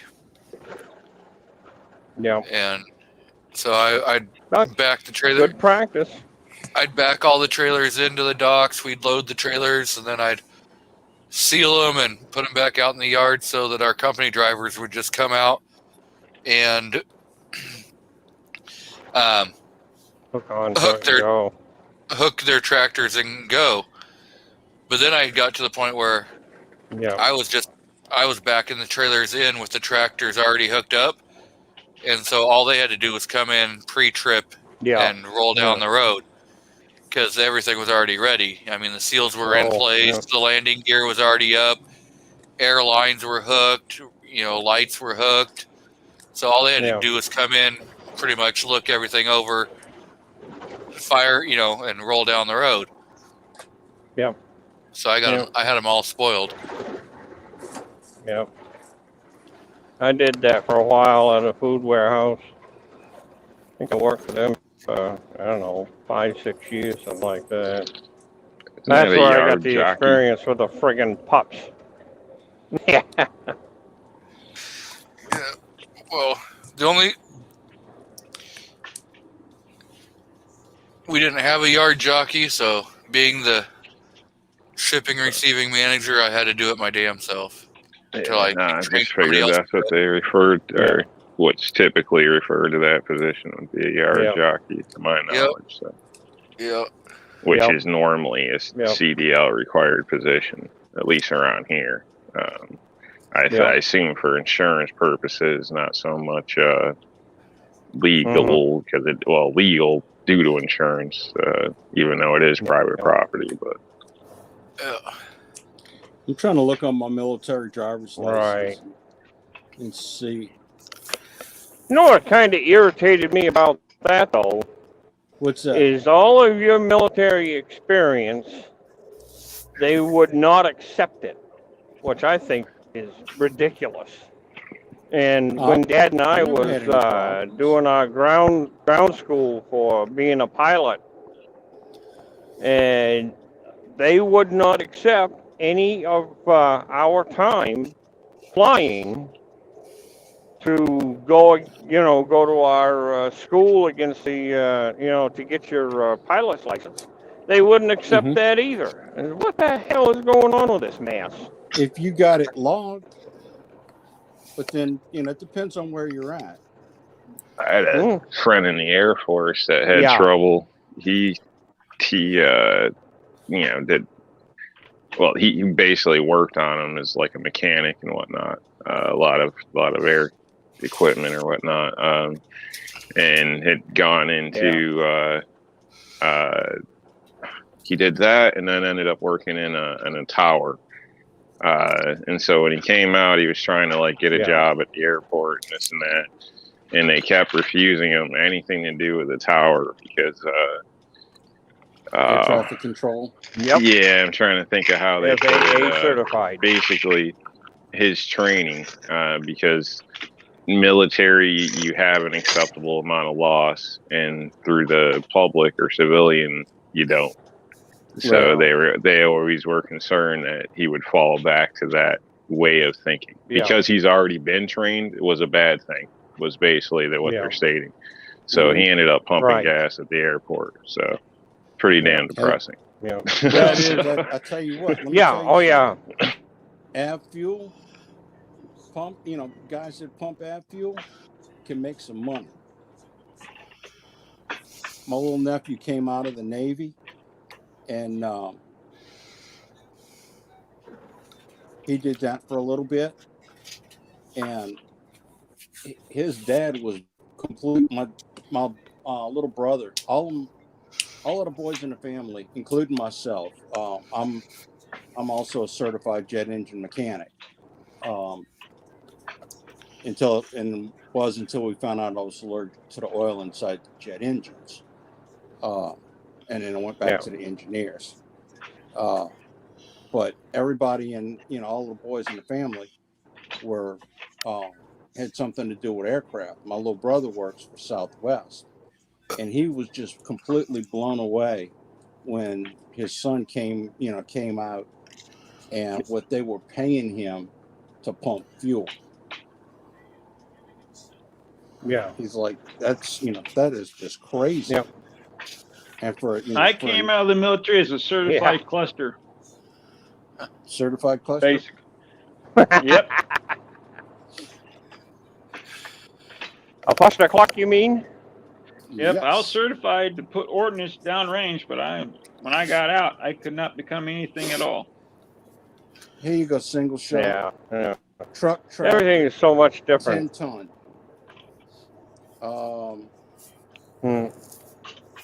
General purpose, 14,000 pounds. General vehicle and under. Grader road A-frame. Water distribution truck.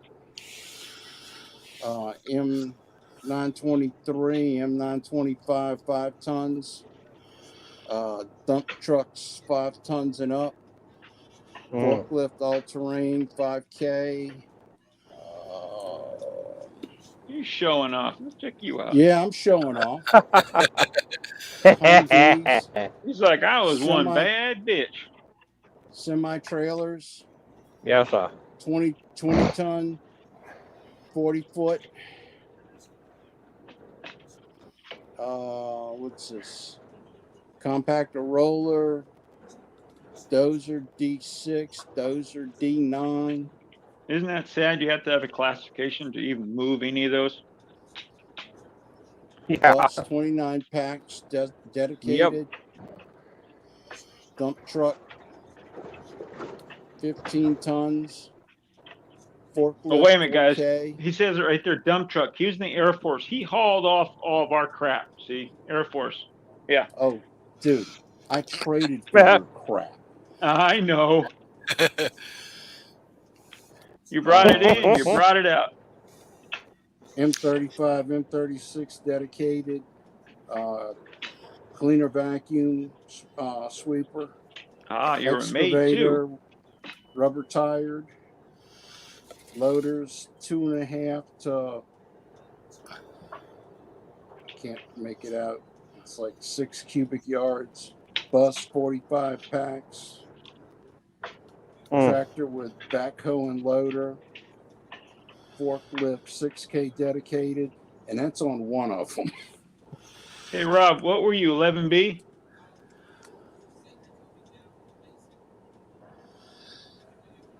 Yoo-hoo. He's gone to sleep. I see. I was gonna say. I'm just seeing if my microphone was muted or not. Now, he didn't go to sleep. His wife's beating on He's him. cleaning the kitchen floor. Yes, dear. But I got to get back to the guys, dear. I swear I'll take the kitty litter out. I swear. Yeah, you know what's going to happen? We're going to hear the mic come on mute, and we're going to hear the.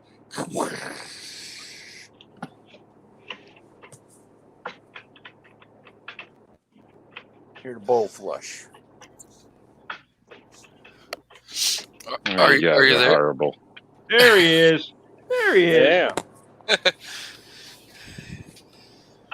Are you still getting beat by your woman? Always picking on a guy. I was sticking up for you, man. I said you were off on. Breaking some water. Yeah. So again, were you 11B? What were you? What was your MOS? No, I wasn't, but I'd rather not say or get too Gotcha. far into that. I comprende. But You a bad motherfucker. we've been going at almost 4 hours, so I'm gonna wrap this thing up. Mr. Single Shot, you want to plug your channel before you head out of here? Yes, sir. Yeah, I'd like to something cool. invite everybody over to check things out. Like, share, and subscribe, and check out the new video that I dropped last night. And hope everybody has a good weekend and the rest of it. Be safe. Take care. God bless. America moves by truck. That it does. That it does. Mr. Bulldog, Yes, you want to plug your channel before we get out of here? I got 2 videos on it. if you want to go by the first video, I'll give you a quick rundown on it. It just shows a bunch of different molds that I pour lead into. The second one is some fabulous volunteers that came and helped me after the storm and helped cut down a tree in my backyard that split the difference right between my storage building and my house. And that's all I got on it right now. But I would appreciate subscribers. And I think, appreciate y'all having me on. Bulldog, you're the man. You are welcome. I'm looking to find both of their channel links, and I will get those thrown out there. So, Mr. Willie, I'm not going to have anything coming up until the 18th. That'll be my next Steel Challenge match where I'm going to be videotaping GGW, which he doesn't know about, but he's hearing about it now. So that'll be on my channel and hopefully on his. So you guys don't have to subscribe. I don't need any more subs. I'm just happy to be around gun-loving Americans. We have a great community. We need to stop fighting each other and band together. Hoorah! So, Mr. Rob, you want to plug your channel? Yeah, sure. I got a channel if anybody's interested. Also, R&L Displays if you're looking for any kind of gun displays. Check that out. Also say thank you to everybody that joined us this evening. And I appreciate the whole night not being baloney and, fantasy stories about how good Glocks are. So. Oh, come on now. You had to go there. That was a nice change. So I appreciate that. I'd also say, probably not watching, but I'd also say thanks to Bulldogs volunteers. So. I think that's what neighbors need to do for one another. Depend more, help each other out more, and depend less on the government to fix your problems. But well, I was truly blessed. I had some really nice people come out and help. I'm glad there's people there. So with all the bad, there still is some good out there, folks. So don't overlook it. Other than that, again, thanks for having me. Check everybody out on the panel. And have a good evening. Thank you for your service, gentlemen. Thank you. Y'all were worth it.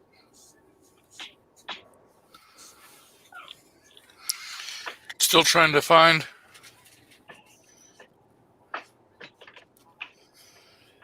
So. Don't worry about putting my stuff up. Don't worry about that. No big deal. Single shot can be hard to find sometimes. I think mine's gonna come up as Bulldog 12 ONETWO. I just threw a link to a video for Mr. Bulldog out there. No, it's just trying to go through the 400 people that I have to find. I'm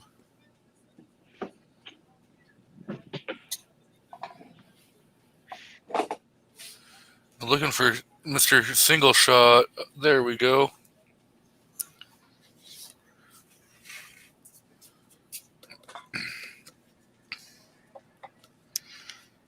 And that should be Single Shots out there.